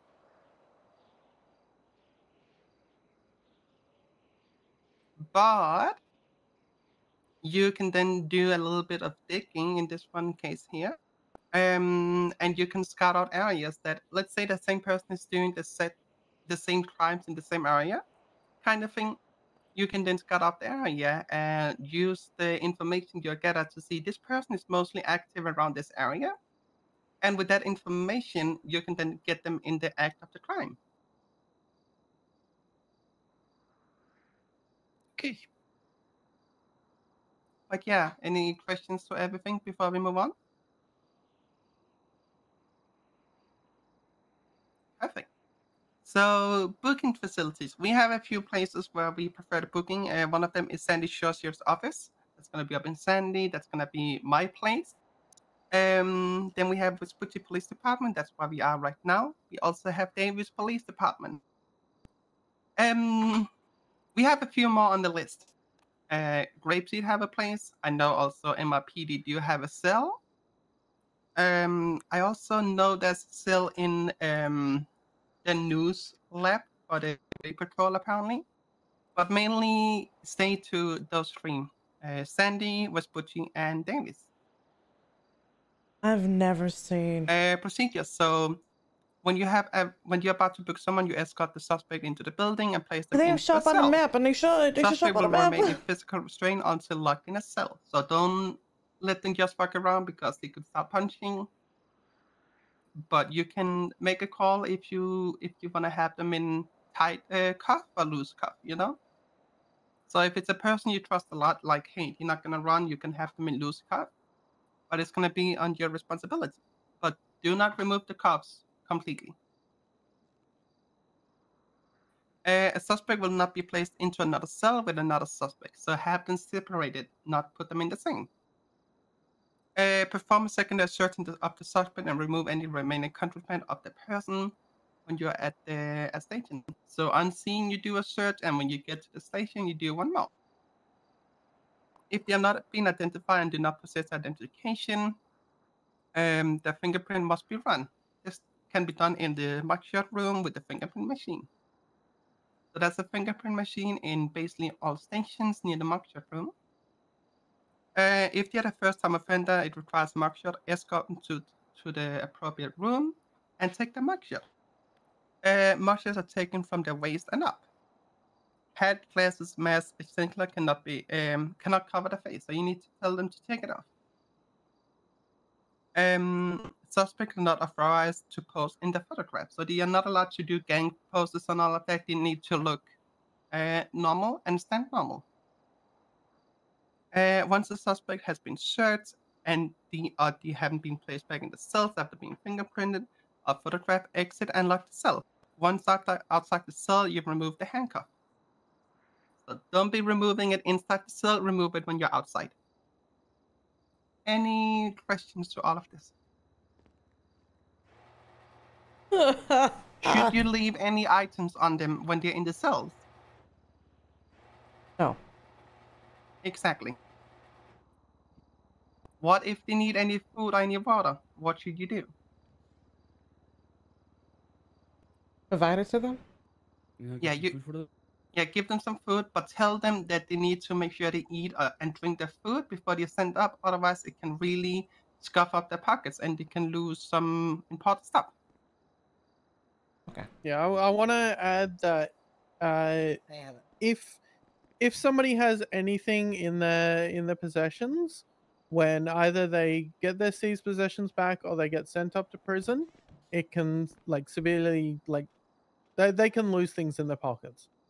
So make sure that their pockets are completely empty before either they go to the water cooler to get their items back or they get sent up to prison.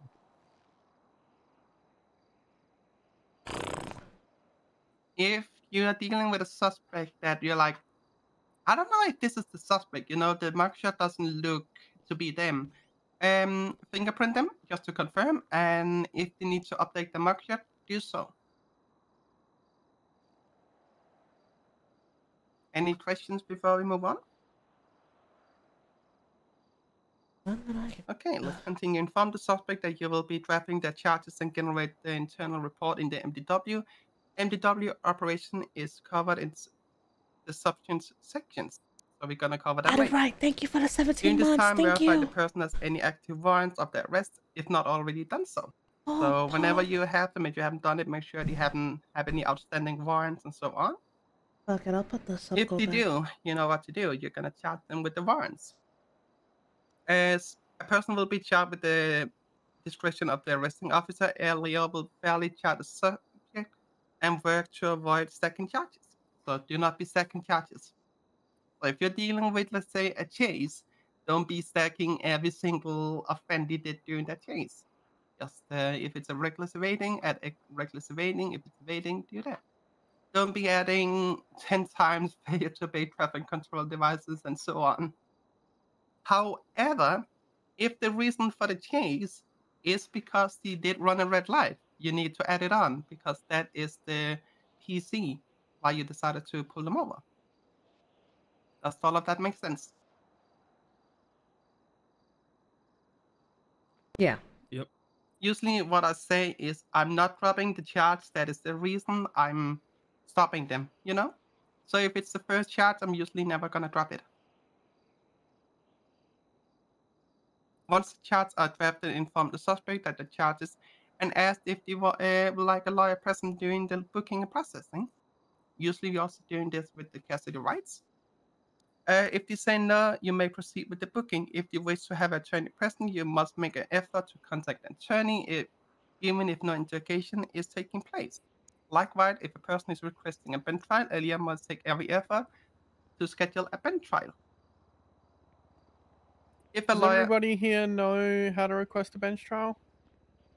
No. Okay. So in the government emails, there is a bench trial request channel.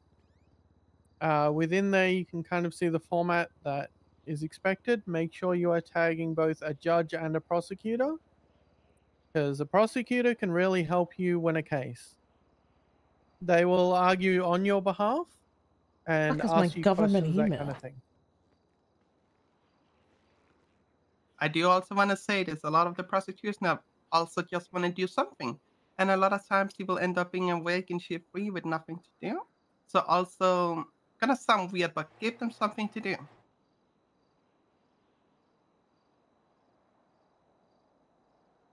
Okay, any questions regarding bench trials and stuff like that? Perfect. Much. If a lawyer arrives at the booking facility, a lawyer will escort them into the cell block. A lawyer will be searched. So you will search them, make sure he doesn't have anything that he can smuggle in, stuff like that. Inform the attorney of the incident and hand the charges of the client faces. So basically, don't give them directly the report if they're just there. If they are there with the client, or sorry, to help with the client, just give them the charges they're facing. But don't hand them all the report.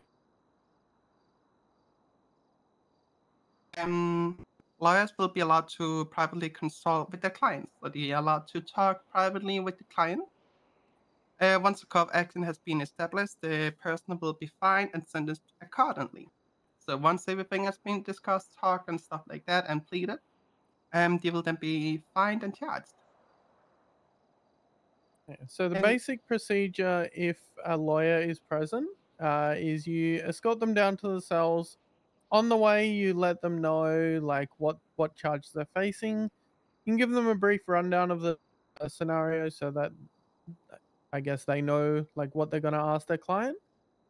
You then let them into the cells and you leave them alone with their client.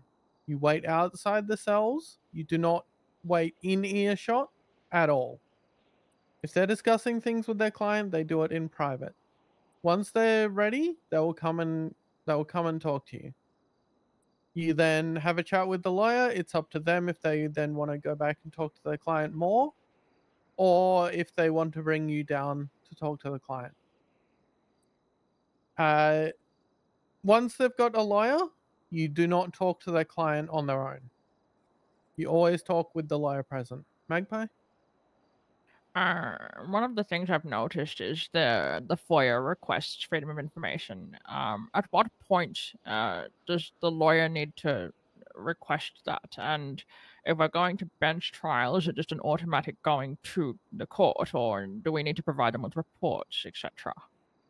So a lawyer will request a report at the request of their client, but that has to be afterwards, like after they've been charged, that kind of thing. That's what the FOIA is for. A bench trial, we will provide the report to the judge, the lawyer for the defendant, and the defendant themselves. But at no point before that.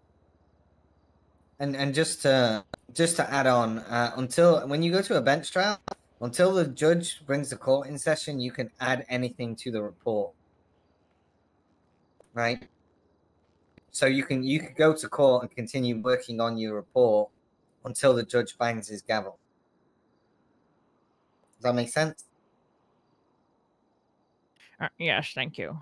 Yeah, so if you need like 5 more minutes to add something to the report, you can continue doing so. Usually people ask, hey, are you guys ready? And you'll be like, I just need 5 more minutes. Everyone knows that due to the bench trial, a lot of stuff is being pushed quickly. So we are not magicians, we're not wizards. So it's not we're not able to just have everything ready in 1 second. So it still takes us a little bit of time. The reason why we don't give reports to lawyers in the cells is A, sensitive information. As an example, let's say I arrest somebody on Grove Street and I took a picture of them on a rooftop. I don't want them to know where I'm taking a picture of them from, right? They can FOIA it or they can go to bench trial to see the evidence. We don't have to provide that to them unless they go to bench trial, right? Think of it like that. So unless they request a bench trial, don't provide them the report. Yep. Any questions before we are moving to warrants? Perfect. As we said earlier, when you're booking someone, you do have to check if they have any active warrants. It will be on the profile. So if a person has an active warrant and it's arrested, it will also be booked on their warrant. So warrant sentence and fines are added to additional to the suspect current charges. So you make sure you add on top of it.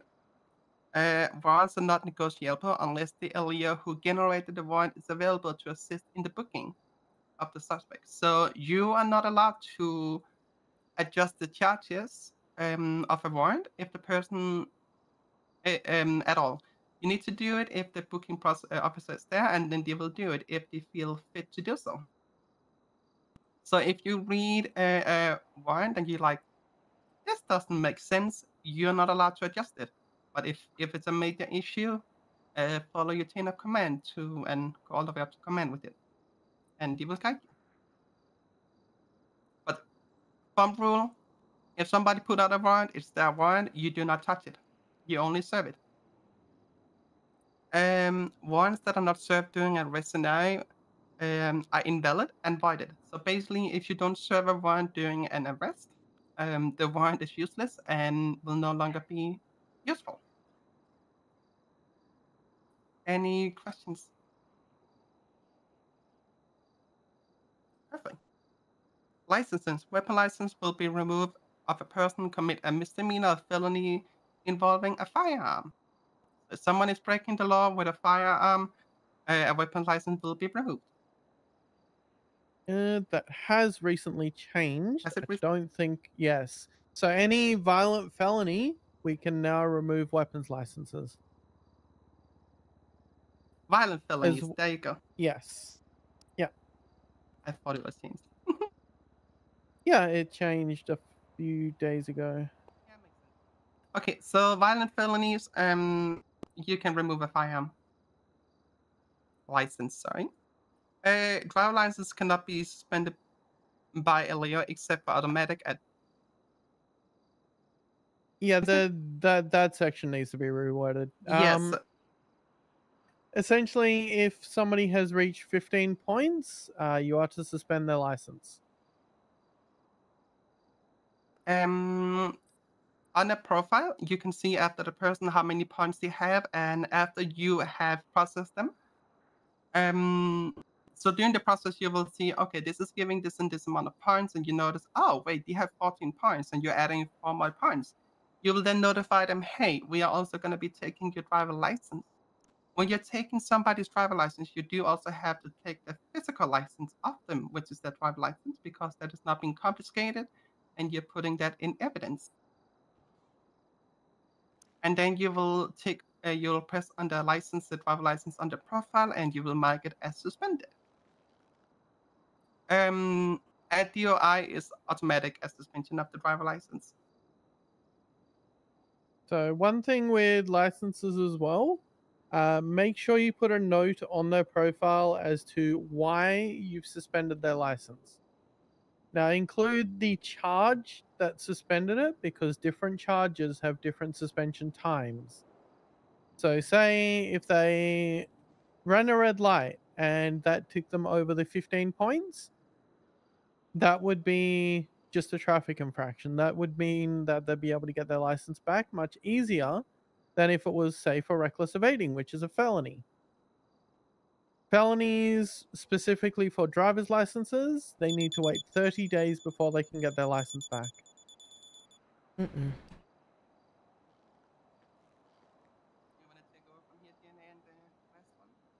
Yeah. So DNA, fairly simple. There's a few reasons why we might take DNA. For a violent felony, or if they have a DUI.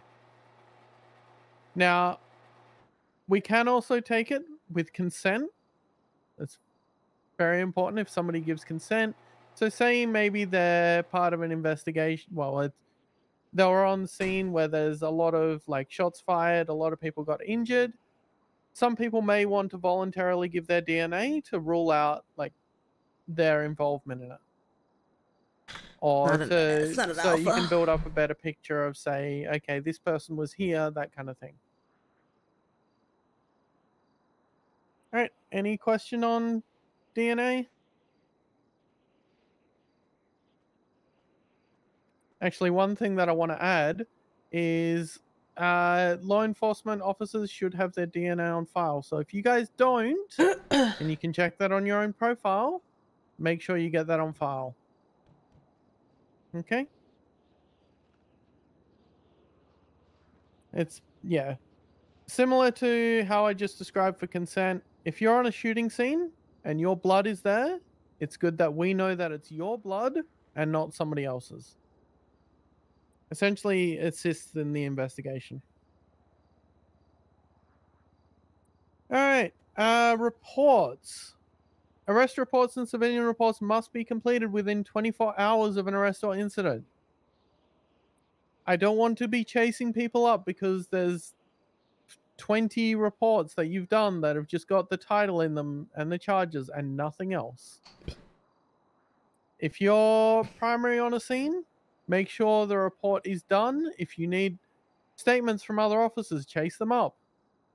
They should be getting it in there themselves, but it is still your responsibility to chase them up for it. If a freedom of information request goes in and you need to provide that report and you don't have it complete, that's on you. Likewise, if you are not a primary officer and you have crucial information to that case, make sure you get that statement in. A good rule of thumb is any incident you're involved in, just put a statement in. One thing that I want to say is if you are shot, always have a statement. If you shoot somebody, always have a statement. Because we need your side of things in there. It should just be like a natural reaction. If you're shot, you're writing that statement. Shouldn't need to ask for it. It should just be there. All right. If an individual is held until bail hearing, paperwork must be completed and submitted to the DA's office within 24 hours of the arrest. I mean, typically for that kind of thing, you'd get somebody from the DA's office involved probably earlier than that. You want their help with something that will be held until a bail hearing. Reports must be written in layman's terms. Don't use 10 codes, call signs, or technical jargon. This allows the reports to be effectively used in court without the DA or LEOs having to explain terminology. So yeah, it's. I don't want to see responded to a 1037. No, you should say like you responded to a suspicious activity call. Just have plain speak in your reports. Somebody shouldn't need to know all of our SOPs in order to understand our reports. They must also be written in the third person. So, you know, Winklevom responded to blah, blah, blah, instead of I responded. Fairly simple. It's just giving an account of things. They must detail from when the original call was received to when the suspect was booked and processed. So you must have the entire timeline of events that you were on that call, which builds up the reasonable suspicion, the probable cause for every single charge. So you need to detail why you're charging this person with this thing, what steps you took to approach that decision to charge them with that, everything. All right, any question on reports? I've got reports down pretty. I think. Oh, there's No some help. questions?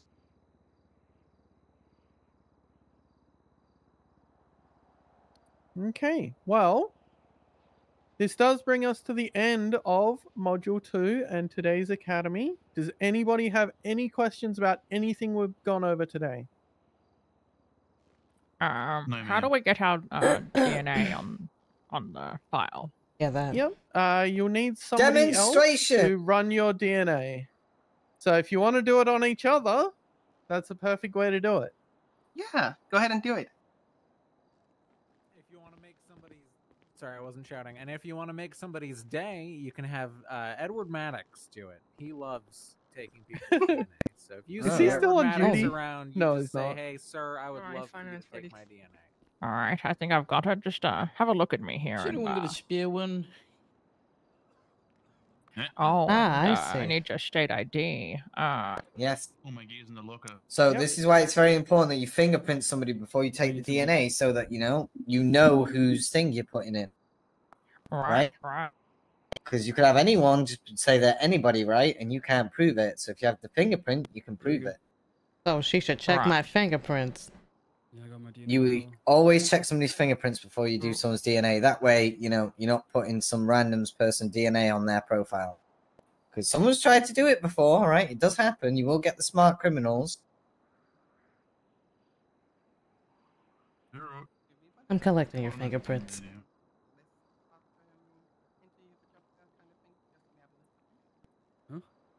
Yeah, it should be on there now. Yeah. I think. No, Ah, yes, I see how this DNA works. sample.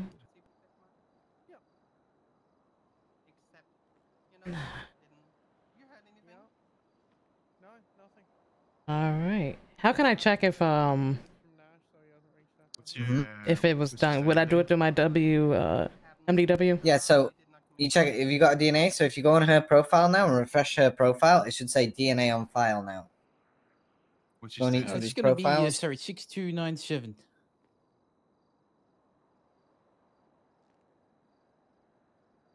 Ah, yes, I see. Yep, DNA on file. Do you reckon you could type my There you go. That means you've done it correctly. Yeah. Beautiful. Yours is on there as well. Thank you, Magpie. No, that's all right. I just realized your name isn't actually Lemonade. It's Lamb. Why did I've been calling you Lemonade the whole time. That's fucking weird. Nah, that's fine. I've been called that to, kindergarten all the way up to college. It's fine. You call me Lamb, call me Ann, call me Lemonade, Lemon. Oh, I mean, it's technically Lam Ann Naid, so... My sister got it easy. She got Sarah. All right. Well, you Lucky girls got her. one more day of academy, and then you're out there, aren't you? You excited? I don't know how y'all remember all this shit. Well, that's why we're gonna show you. I see it because Sweet. I'm You're gonna a learn frazzled. the ways of FAFO. Probably add my phone number onto the MD2. But I will I feel try like my I'm- diddly darn hardest. I've got some assurance that I actually know what I'm doing now, so it's good. Well, there you go. I became The biggest thing that I want to see from phone numbers and stuff like that. unless an FT. So think about it like this, okay? Do what you feel is right, and never ever back down unless the FTO tells you. Yeah. Be assertive in your decision making, right? Because the one thing you don't want to be as an officer is undecisive. If criminals see you undecisive, they will exploit that. Is a DNA on record? You know, if you go on a scene and you tell people, you know, you're detaining them, don't let them go, oh, well, you can't do that. You can't do that. Detain them. How do you edit? Right? Like, didn't obviously. I actually had a question about the license How thing. did you edit? So let's say it's a traffic stop and I add a point to them and it's the point where they get their license removed. I don't think they're just allowed to just drive in their car if I get their license taken, they're right? not. Yeah, so okay. So in that case, would I call a tow for their car? You do not have to. You can just let them leave their car there and walk off on foot. It's then up to them if they want to exploit that and then drive without a license. Because we can't take their keys, can we? No. Okay. Yeah, thanks. Yep. Yeah. No, okay, cool. But if you Gotcha. request it, so if you request a vehicle for impound, you are allowed to then search that vehicle. Yes, ma'am. Right. Yeah, we went over all that No, earlier. I didn't do it myself. Well, don't worry, I'll be going over these documents he gave me. Person's ID and through Well, fingerprints the first few sessions that you go out, you'll probably just be shadowing an FTO, right? And you'll probably get some live experience. In this shift, you probably have a easier time because it is not as crazy, right? If you're in shift 2, you'd be call to call and probably be a bit overwhelmed. But this shift is quite nice. I guess not, but when I was working dispatch, at least when I was working, I heard a lot of 1060s. Just a lot of chasing. For this shift or the one before? I tried. This shift. Yeah. It's mainly 1060s this shift. Yeah. Everybody just But speeding. you got a lot of the best trainers that are in this shift. You got Kylie, you got Natasha, you got me, you got Heather when she wants to on the off occasion. No, I'll just help you out on scenes when you're solo. Yeah. You got it? Fair enough. Yeah, of course, you got Frank. Frank as well, yeah. All right, so we do have a shift meeting in 5 minutes. I do encourage all of you guys to stay. We'll go over some things, including tomorrow's, what to expect for tomorrow. Yay! But yeah, take 5 minutes, you know, go to the bathroom, that Get kind of yourselves thing. a drink, yeah. Yep. And then we'll have the meeting. All right. All right, thank you, ma'am.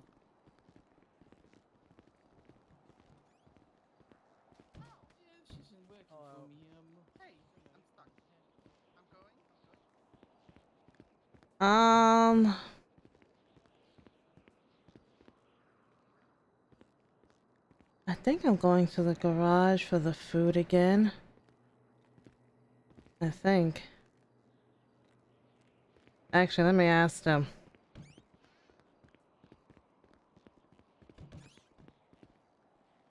Once that's done, it Anyone just, have a sandwich? I'm just asking. just gets sent Yeah. off to a...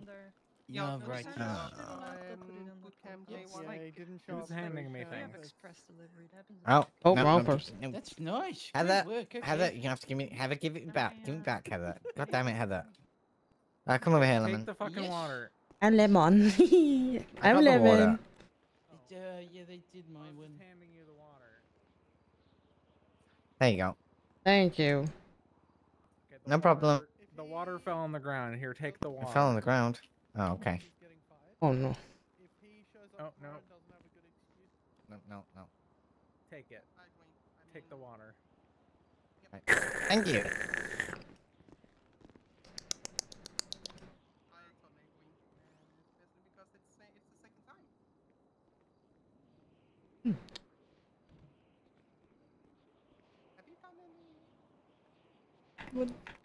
Stop it. Don't do that.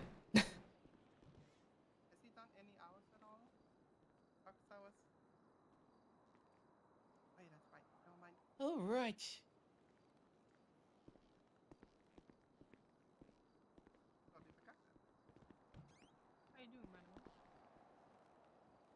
I'm okay. I'm a little bit bummed about this whole thing, to be honest. But I understand and I respect the situation, so just gonna do my best.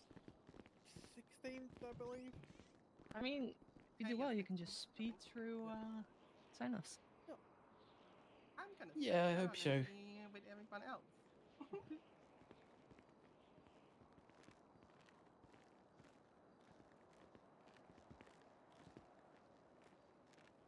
Just gotta be confident and just I'll do this. I got this. No problem. Yeah, you got this.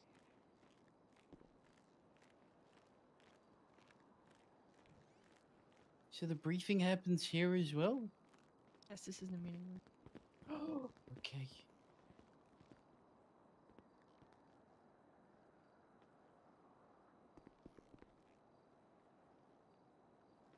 Does the MDW have like they have legal definitions? You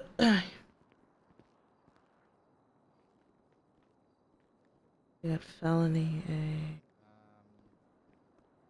Going on VPD in a minute. I'm gonna head down, Robin. Help.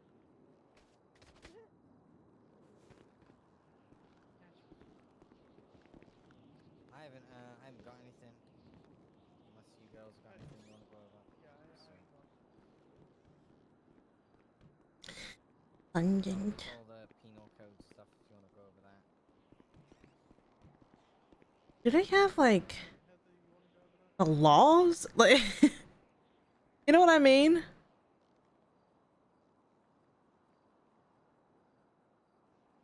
Like Heather's just meditating. I can go over every single law? I don't know if they do. I don't think they do. penal code stuff. I'll Plus, I need to generate the link.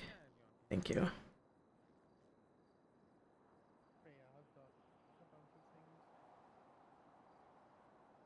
You go first, then. You go over all that stuff, then we'll go over the penal code stuff. I had something that I was excited to talk about, but I forgot what it was over the last like 3.5 hours. Actually, if you guys have got announcements, because I'm doing a promotion. And... Do I have a 401k retirement? No. Yeah, I don't have anything. I'll go after you guys. I had something I was excited about. I don't have anything. Don't think we do here. I think the retirement comes whenever the fuck I decide to not play anymore. No, you. Hey, you haven't been wearing your glasses.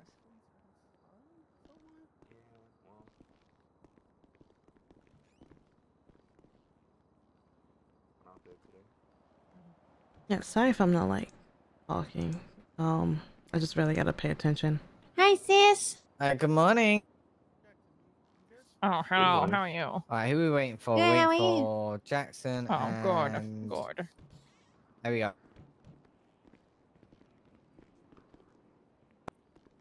Alright. Good morning, everybody. Welcome to the Shift 3 meeting an hour later than normal, but that is because we have a lot of new faces today, which Kylie's going to speak about very shortly. But we have to go over important announcements to start with, so I'm going to let you know that in the last shift meeting, or no, it was shift 1 meeting, sorry, we had the Supreme Justice Montag come down and talk about the new penal code additions. So, if everyone goes to your state announcements, you can see there are a plethora of new charges that have been put in. So obviously we'll go over them. Operating a vehicle without a registration. Okay, basically people have been going around taking the registrations out of vehicles. If that happens now and no one is able to provide you the registration for the vehicle, you are able to impound the vehicle if they fail to provide a physical registration for the vehicle. Okay. Mutilation of a human corpse, self-explanatory. Somebody fucks up a corpse for no apparent reason, apart from at a graveyard, you know. They have to physically take the body from the graveyard or do something with it, you know what I mean? Self-explanatory. Sale of a firearm, okay. Again, that's pretty self-explanatory. If you can catch someone selling a firearm to someone without a license, you can charge them for it. Aggravated assault, so this is basically if somebody gets assaulted with the fists, and they're knocked unconscious, it's kind of an escalation from assault and battery. Escape from prison. We've had a lot of incidents of people jumping in the prison and doing really dumb shit that they shouldn't be doing. And some people actually tried to break somebody out of prison. So that's why that charge is there now. And introduction of contraband prison facilities. So that's things like an encompassing at the moment, like bats, knives, guns, drugs, you name it, something like that. So obviously you can read over these charges. If you have any questions around how to charge them or what they are, please see a command member. The judge also brought up the fact of there's been a lot of requests for blanket charges like negligent driving and reckless endangerment.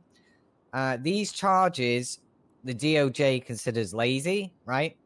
How can I best word this? So the fines and times are low for a reason in the fact that you can add these charges or argue for charges to be added, like driving on a crosswalk, driving while distracted. There are charges that the DOJ are willing to hear the argument put forth for, but people aren't putting the argument forth for the charge, right? So if you feel like somebody has committed a traffic violation, find the most appropriate charge to charge them with, take it to a bench trial, and argue the case of why it should be that charge, right? Why it was illegal.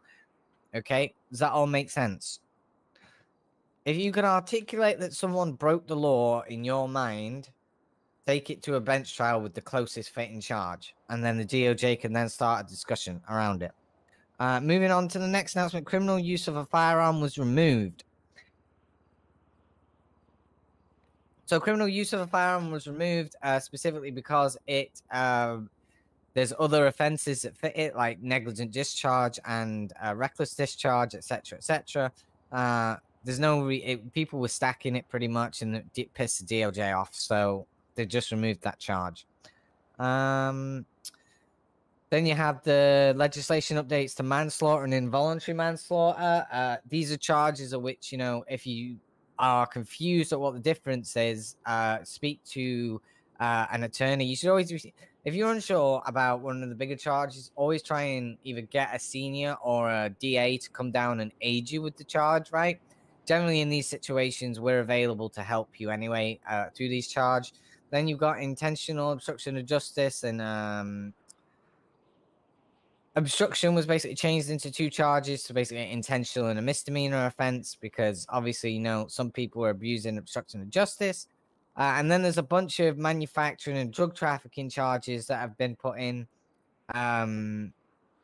basically in preparation. Obviously, the docks are opening up, which we're expecting some harder drugs to be smuggled in, I would imagine, sometime in the near future, right? I mean, that's any normal person would expect. With looser borders, there's going to be more heavy-hitting stuff hitting the streets at some point. Fraud and embezzlement, it now has to be $500 before you can apply the charge, because, again, people were just trying to hit people with fraud and embezzlement for small, irrelevant charges, and these are quite big charges to be hitting people with, right? So as usual, just keep your eye on the announcements, okay? If you have any questions, always speak to your chain of command and the DA's office. That's what they're there to do, to help. In terms of things going on in Shift 3, obviously, in terms of City Police, Kylie's obviously, you know, I'm getting a feeling from all the wonderful new faces we're getting in, there's going to be a few more City Cops eventually. After speaking to most of the hires that we have for Shift 3. So it's going to be nice to see you guys out on patrol, and I hope you enjoy your experience out there. For Polito, obviously, you know, congratulations to Frank. He got married yesterday in Polito. Oh, cute. To his husband now, Rex. So let's get a round of applause, and congratulations for Jenkins. Woo! All right, congratulations, Frank. The area is still up there. It's a beautiful little setup on one of the bunker tops. Faraday did it. You guys should check it out while it's still there. It is. So again, very, very nice. A big proponent for Shift 3 right now, okay, is like with what's going on in Polito, there's a lot of events being scheduled in Polito for Shift 3. If you have ideas for events and stuff where, you know, even cross-department factions. You want to organize an event day, you want to organize some fun, please come to me. Please come to your sergeants. We are more than willing to hear ideas for events. I do want to promote. We do have a very good relationship with the other departments in Shift 3, with EMS and DOC, dispatch, etc. So it's good to go out there and blow off some steam, and it also is a good foundational team building exercise, and something that I want to do more in Shift 3. So that's going to be it from me today. You're all doing fantastic as usual. Shift 3, least problems of all the shifts. So keep doing what you're doing. And I'm going to hand it over to Kylie and Heather. Doing some trading. Kylie. Yeah.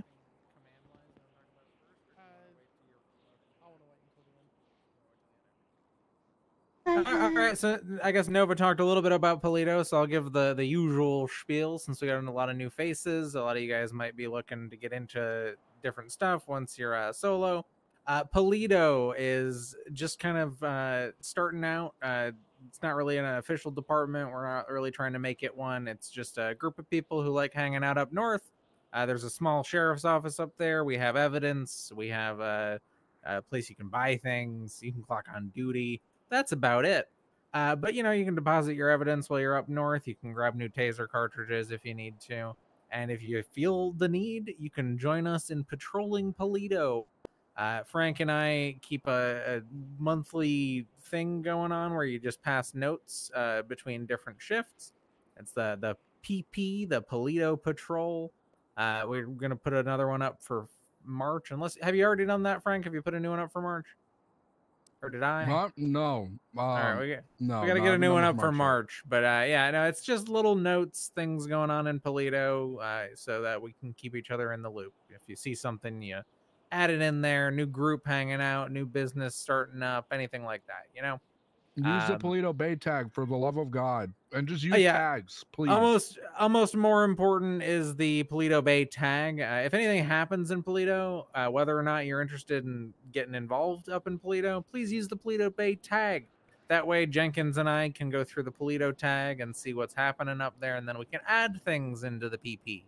So yeah, big thing on that is use the tag. But like Nova said, we're trying to have more people go up to Polito and do stuff. So if you have an idea about something you want to do up in Polito, whether on duty, off duty, anything, we're trying to just encourage people to use Polito as a good place to host things, do stuff. You know, you can get a lot of people up in Polito before everyone starts looking weird. Whereas like at the DMV, you know, it happens pretty quick.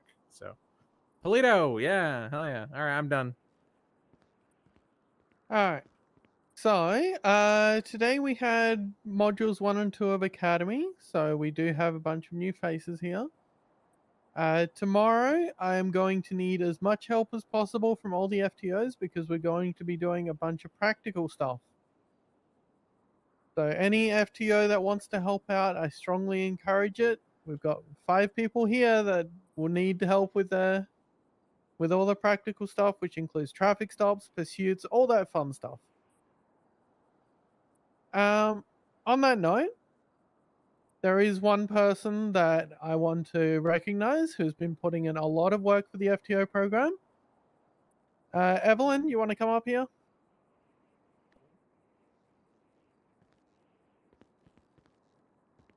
Now, I know you've been wanting FTO for a very long time. So today I would like to give you probationary FTO. Thank you. If you want to accept it. So at this point, you need to ride with you'll need to have one supervised FTO session, and then you are good to take out cadets on your own. Oh no, you have to hang out with Frank Congratulations, Jenkins. Evelyn. How will you survive hanging out with Frank Jenkins? I don't know. I might not worry, survive. Evelyn. My cadet tried to drown me off a cliff today. I don't want to hear it. Oh my god. Evelyn, I can be with you. Don't worry, you don't need to be with Frank. What the fuck, Natasha? What the fuck? Just throwing shade over there. It's okay. I almost got killed by a cadet once who tried to push me off a bridge. Jesus. We got some wily ones. Alright, so yeah, I'll get all your tags sorted out and everything, and you'll be able to wear short sleeve and put the FTO shoulder patches on. Hell yeah, short sleeve club, Evelyn. Let's go. Oh yeah. Short sleeve group. Thank you. All right. go, Evelyn. And I've got one last announcement.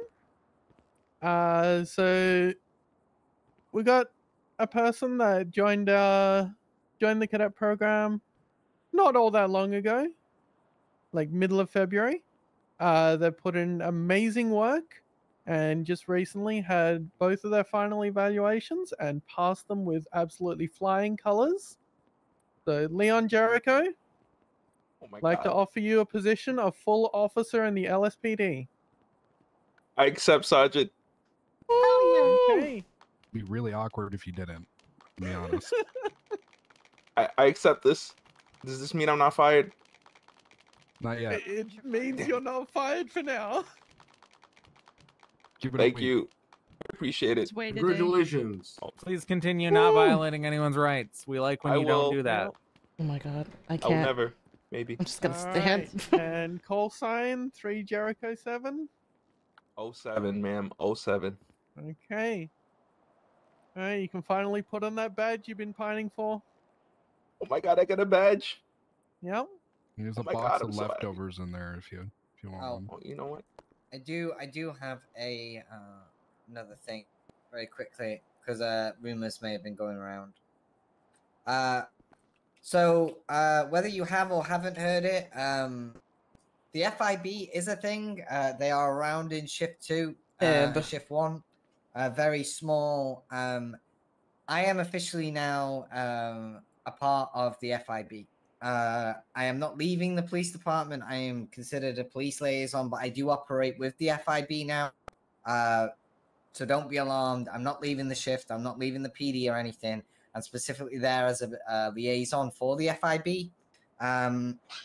So sometimes in the later parts of the day, not in shift 3, you might see me with my new call sign for the FIB. Obviously not going to speak about what the FIB does. But yeah, that's just if you heard rumors that I had left or I had done something. That's not the case at all. My priority will always be the sheriff's office at the moment. And yeah, so just so you know. All right, thank you. To follow that, it's not true. She kept bringing different women in her car. That's why she's FIB. Oh. What? Ow! Oh. Ah, God damn it! Okay. I deserve this. Oh, Jenkins. We're Oh, washed, he's are washed. we? Yeah. Do not be like Jenkins. I expect you all to resist cuffs. All right. Has anybody else got any other announcements? Anything from DOC? I noticed you guys walked in. Sure. You're late. You DOC all have to make announcement. an announcement. Yeah, sure. We can congratulate Spen over there on his promotion to full corrections officer. Woo! Congratulations. Congratulations. Woo! Yeah. I'm not sure if you guys have heard about the SAS announcement. The security division and the bounty hunters are now under the wing of DOC. Oh God, he's your problem now. Who's our problem? Hack Carl. Yeah. Yeah. I'd hope Oh, that no, not he Carl. gets fired and we don't get sued, but I don't know. He's your problem now. But you also, hey, trade off. You get bigs. We like bigs. We get Biggs and Moxie. Huge trade off. Nice. There you go. Okay, apparently, man, I don't know. If you have any questions about that, how you work with the security, just ask me. Any questions? All right, nice. All right. Thank you for having us. DOC, everybody. All right. Woo! Woo! All right. I guess we're kind of at the tail end of the meeting. I wanted to continue the thing where I say, hey, if you have anything you want to talk about at all, exciting stuff going on in your life, personal stuff you want to invite people to, please feel free. End of the meeting is the perfect time for that. I drew a rabbit. Robin, get up here. Tell us about your rabbit. Oh, I drew something. Oh, Robin. Oh, yeah. Robin is a Robin great drew drawer. Does this something, work? guys. Oh God. I think so, Robin yeah. drawings. Does this work? It's gonna be a dead rabbit. It should, yeah. I think Oh, God. probably the same way as the MDW does now. Oh my Oh, god. that is, yep. Wow. Oh, Look at that. It's beautiful, beautiful. Robin, It's amazing. artistic. Love Good it. lord. I'm You have Jesus. skills. All right. Anyone else have anything they want to share with the class? Oh my god, guys! Thank you, Rabbit. I love It rabbits. was. Oh. His name was Springy. That's beautiful. You okay with All right. Well, I'm just gonna look this way for a little while. if That's no all. one else has anything else, feel get back out attacked. on patrol, everybody. Meeting adjourned. Good shit. I'm proud of you. All right. Just Good job, just everyone. looking this Okay, way. I can't wait to see you all tomorrow. Okay. All right. And recruits, it's gonna be again here 10 a.m. And my time it's gonna be 4 a.m. EST. Same time as today. So Okay. come here, be 3 fresh, be ready. It's gonna be fun. You got Let's it. go, cadets. Yes, we should have a party. You got this, Congratulations. I'm so proud of you. Thank you. I appreciate it. I appreciate you believing in me. I always believe in you. Okay. Party if there's a little bit of booze, you know. Cause I'm be real. I'm a little overwhelmed. Just a little overwhelmed. Yeah. There's a Listen, I lot. know it happens. I say a little bit. Yeah, take your so time. much to You know. know. Robin, what Yeah. the fuck is And I'm this? just like, oh my god. That's Springy. Mm-hmm. And then they're like, got any questions? I'm like, I don't even know what to ask. These I don't know what the hell to ask right now. Very concerned. Listen, it's all about because you're a cadet, right? Mm-hmm. As a cadet, you're able to take your time. And the best advice I can give you is just ask questions to whoever you see around that you looks like they have the most experience with it, right? So Okay, so text you. if you want, you can text me. You can text your FTOs. I'm always available. So Text you. yeah, that's fine. Or avoid It's up to you. void of emotion, just like. But if you have any questions, just don't be afraid to ask. No question is a dumb question. Yeah. Thank you. Oh, he's changing it. It's attempting to change. Wait a minute. I like the bunny. You like the bunny like that? I don't know Oh no, why, not like but that. like But I like the bunny. I feel like in my brain, like I feel attacked. Oh, I'm not. I don't know. I have like a deep bond with rabbits in my brain. Mhm. You know. Yeah, there's something with Robin. I'm not sure what it is. Maybe it's the grape seed. And maybe if I think of it like they drink like some juice, they ate a strawberry, and it just got my real God. messy. Yeah. Oh. Cool. Mm. I had taught you. Real messy. Oh no. I had taught you. Hmm. Someone said taught you, and I heard. Listen. I If it ever have a gets, feeling if about it what ever, you're, you know, drawing. if it ever feels like, you know, that inner bunny is being threatened, let me know. Let me know. Yeah. I'll let you do that. 3 brothers as well. Huh? Nothing. I was a movement you just Me? made. Yeah. Yeah, me? What? Me? Maggie. I ain't never seen that. You never seen me before? No, I never seen me before. You know. Why don't you think about me? I don't. Oh, I want you to think about me. I just want to see you do it again. You don't want to think about me? what a great name. It's like Australia's winning. I think you should think about me. Not about me. I never thought of that. Yeah, you're right. Yeah. There you go. I love it. It's great.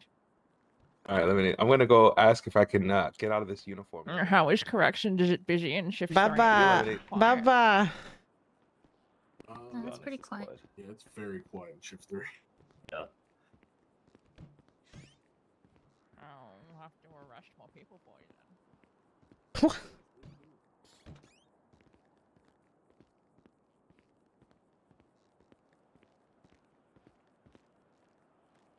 Da da da da da da da da. We can get out of my da da da da da da da. That was 3 hours of training. Holy fuck. Da da da da da. Well, not really. Cause we got in what, an hour early. I started stream, and like 2 hours, hour and a half.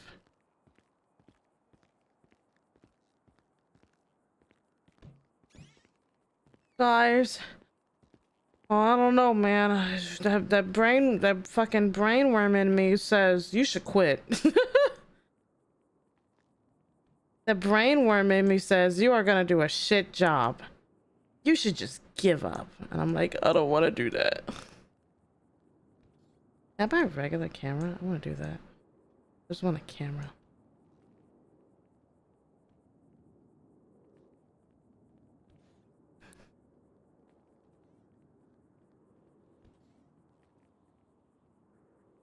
Na na na na na na na na na na. Ah. Na na na na na na na na. That. Na na na na. Na na na na. Na na na na na. Bingo. Da da da da. Da da da da da da da da da. Louis.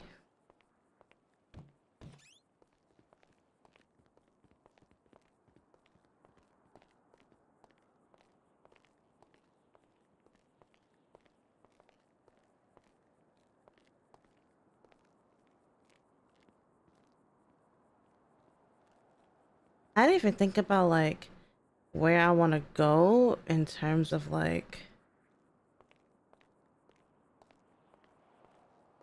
officers. Hi, hello, Lipschmack. Hello. Lam's a PD now. She's training. She's a cadet. She's not quite there yet.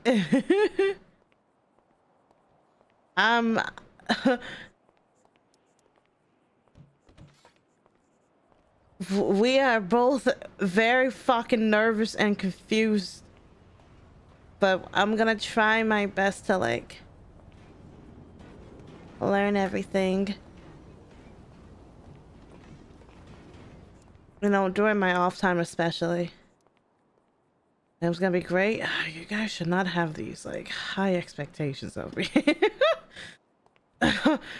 Because that during that entire lesson, I was trying so hard to not let my fucking ADD kick in. I was like, I was fucking around with shit. I kept going on my phone. I kept looking at all my doodles. I was like, oh my god, I have to stop. Like, it's so bad. But I was listening. I was just like, I wanted to give it my 100 like % focus on it, but I'm trying. There's my car. Oh, she needs... What's my fuel gauge at? 67. Okay, I actually don't like... I barely use this thing, so...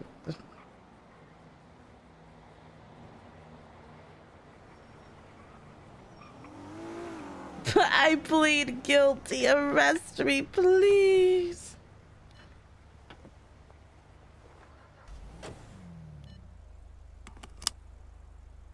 No, I don't want to arrest you.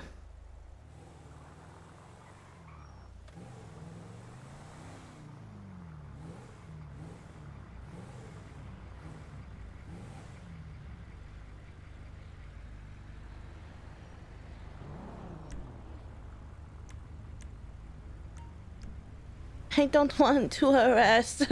Please don't let me arrest Summer. Officer? Officer? It's green? Officer?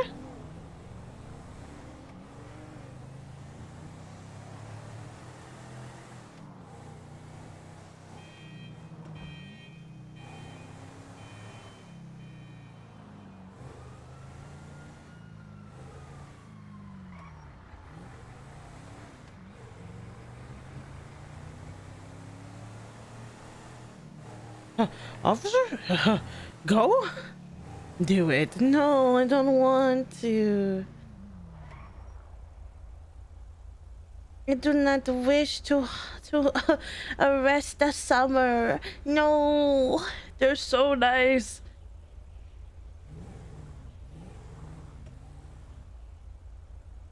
That boyfriend of theirs better not be getting them into trouble.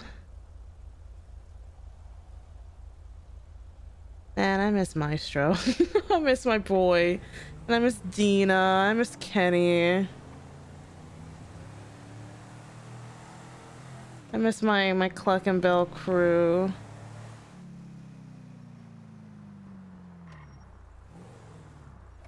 And Casanova. Weird cop. Don't want to arrest people?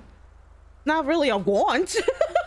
I don't think that should be a want. Like, yeah, I wanna arrest the people. It's more of a I need to arrest the people who are doing the crime, you know? Because when you say want, I feel like that gets a little ew. It gets a little gross.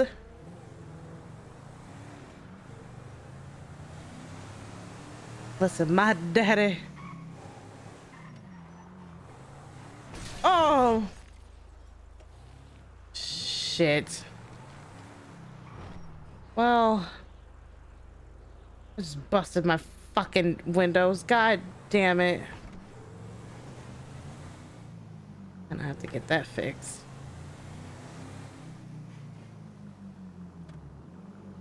Break, break, break. Oh, actually. Hell no, they'll grow it back. They'll grow that shit back. Do I still have the same apartment? How am I not like... Dude, I'm still at 609. How do I get rid of a lease? You know? Like, what do I need to do to get rid of a lease? I don't know how. Do I talk to that lady again? I think someone might go straight and narrow for a little again. Oh, maybe that's a question we ask in the Onyx server. Be like, hey, what if I like want to get rid of a lease? How do I? Can I talk to this lady? Come here. Replace key. Okay. No, I don't want to lease an apartment. Yeah, no, I don't want to lease an apartment.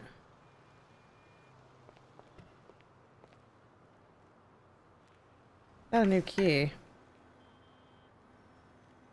Oh, well now I have 2 keys. 2 keys, huh? Huh. Huh. Did I just spam replace key? What the fuck? Because I don't like my apartment. I kind of like when they switched me around a bunch. It was kind of fun.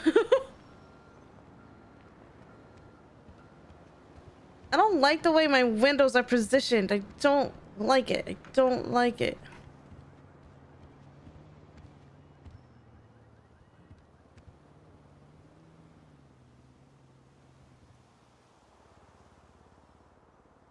Oh, my fucking... Oh, my neck.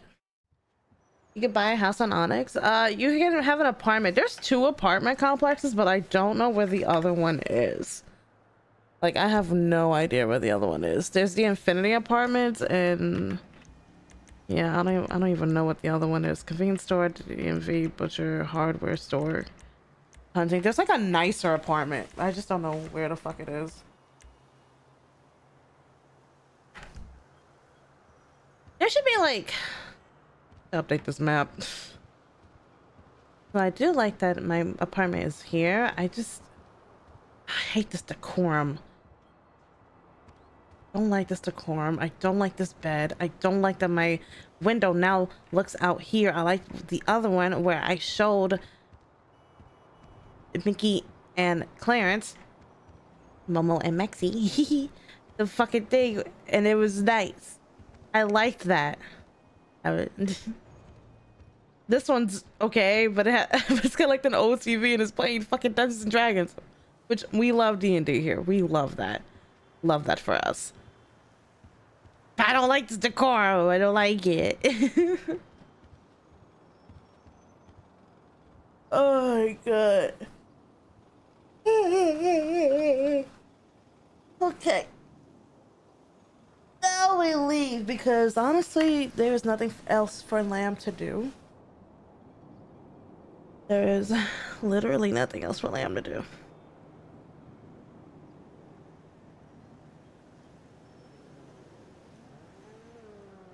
My brain broke. Looking to start a business, but no idea where to begin. Need help writing a proposal? No, not really. There's something in here about Cluckenbill, like being shut down by the government. I was like, what do you mean? What do you mean by that?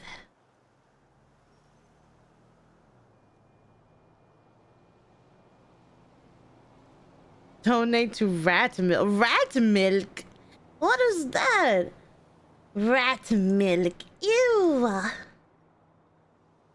Sounds nasty. Rat milk. Blech.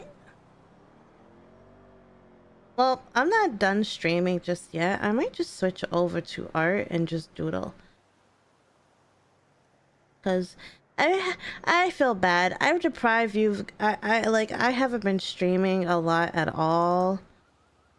This God, I hate looking at this fucking phone. Ugh, I hate that there's a fucking clown, dude. I hate it so much. It actually like gets to me. Oh, and the messages. I didn't see that. What's I saying? Oh yeah, I feel bad because I haven't been streaming, and like after the subathon, I feel like I've forgotten how to stream. I feel like now I can't stream unless I'm live 24/7, because then I'm forced to do things. Because then I am forced to like try to make content and be entertaining for you guys. And now that I'm not streaming 24/7 again, I don't know how to be anymore. I'm like, huh, how do I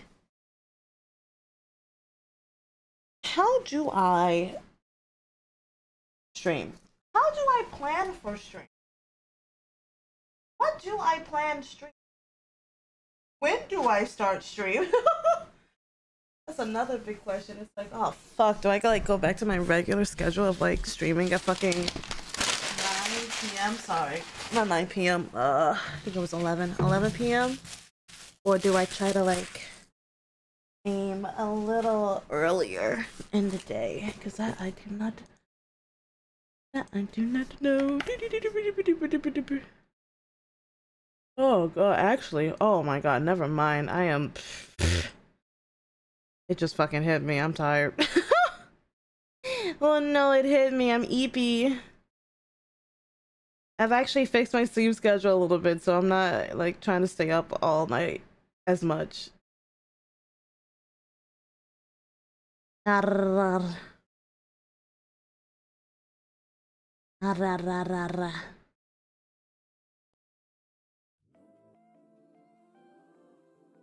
figure it out. I will figure it out, but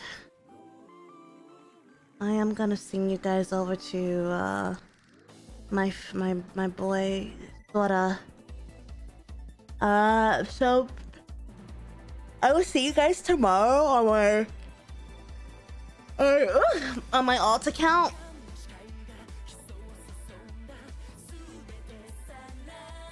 Oh, I forgot to have this here. Fuck. Buy my merch. Buy my merch. You see this? Buy my merch. Buy my merch. You should buy my merch. Please.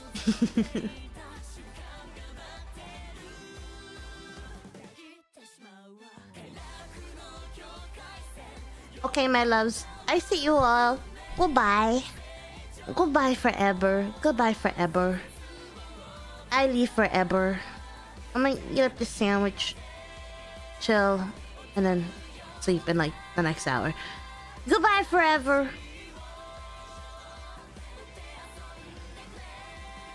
Goodbye forever.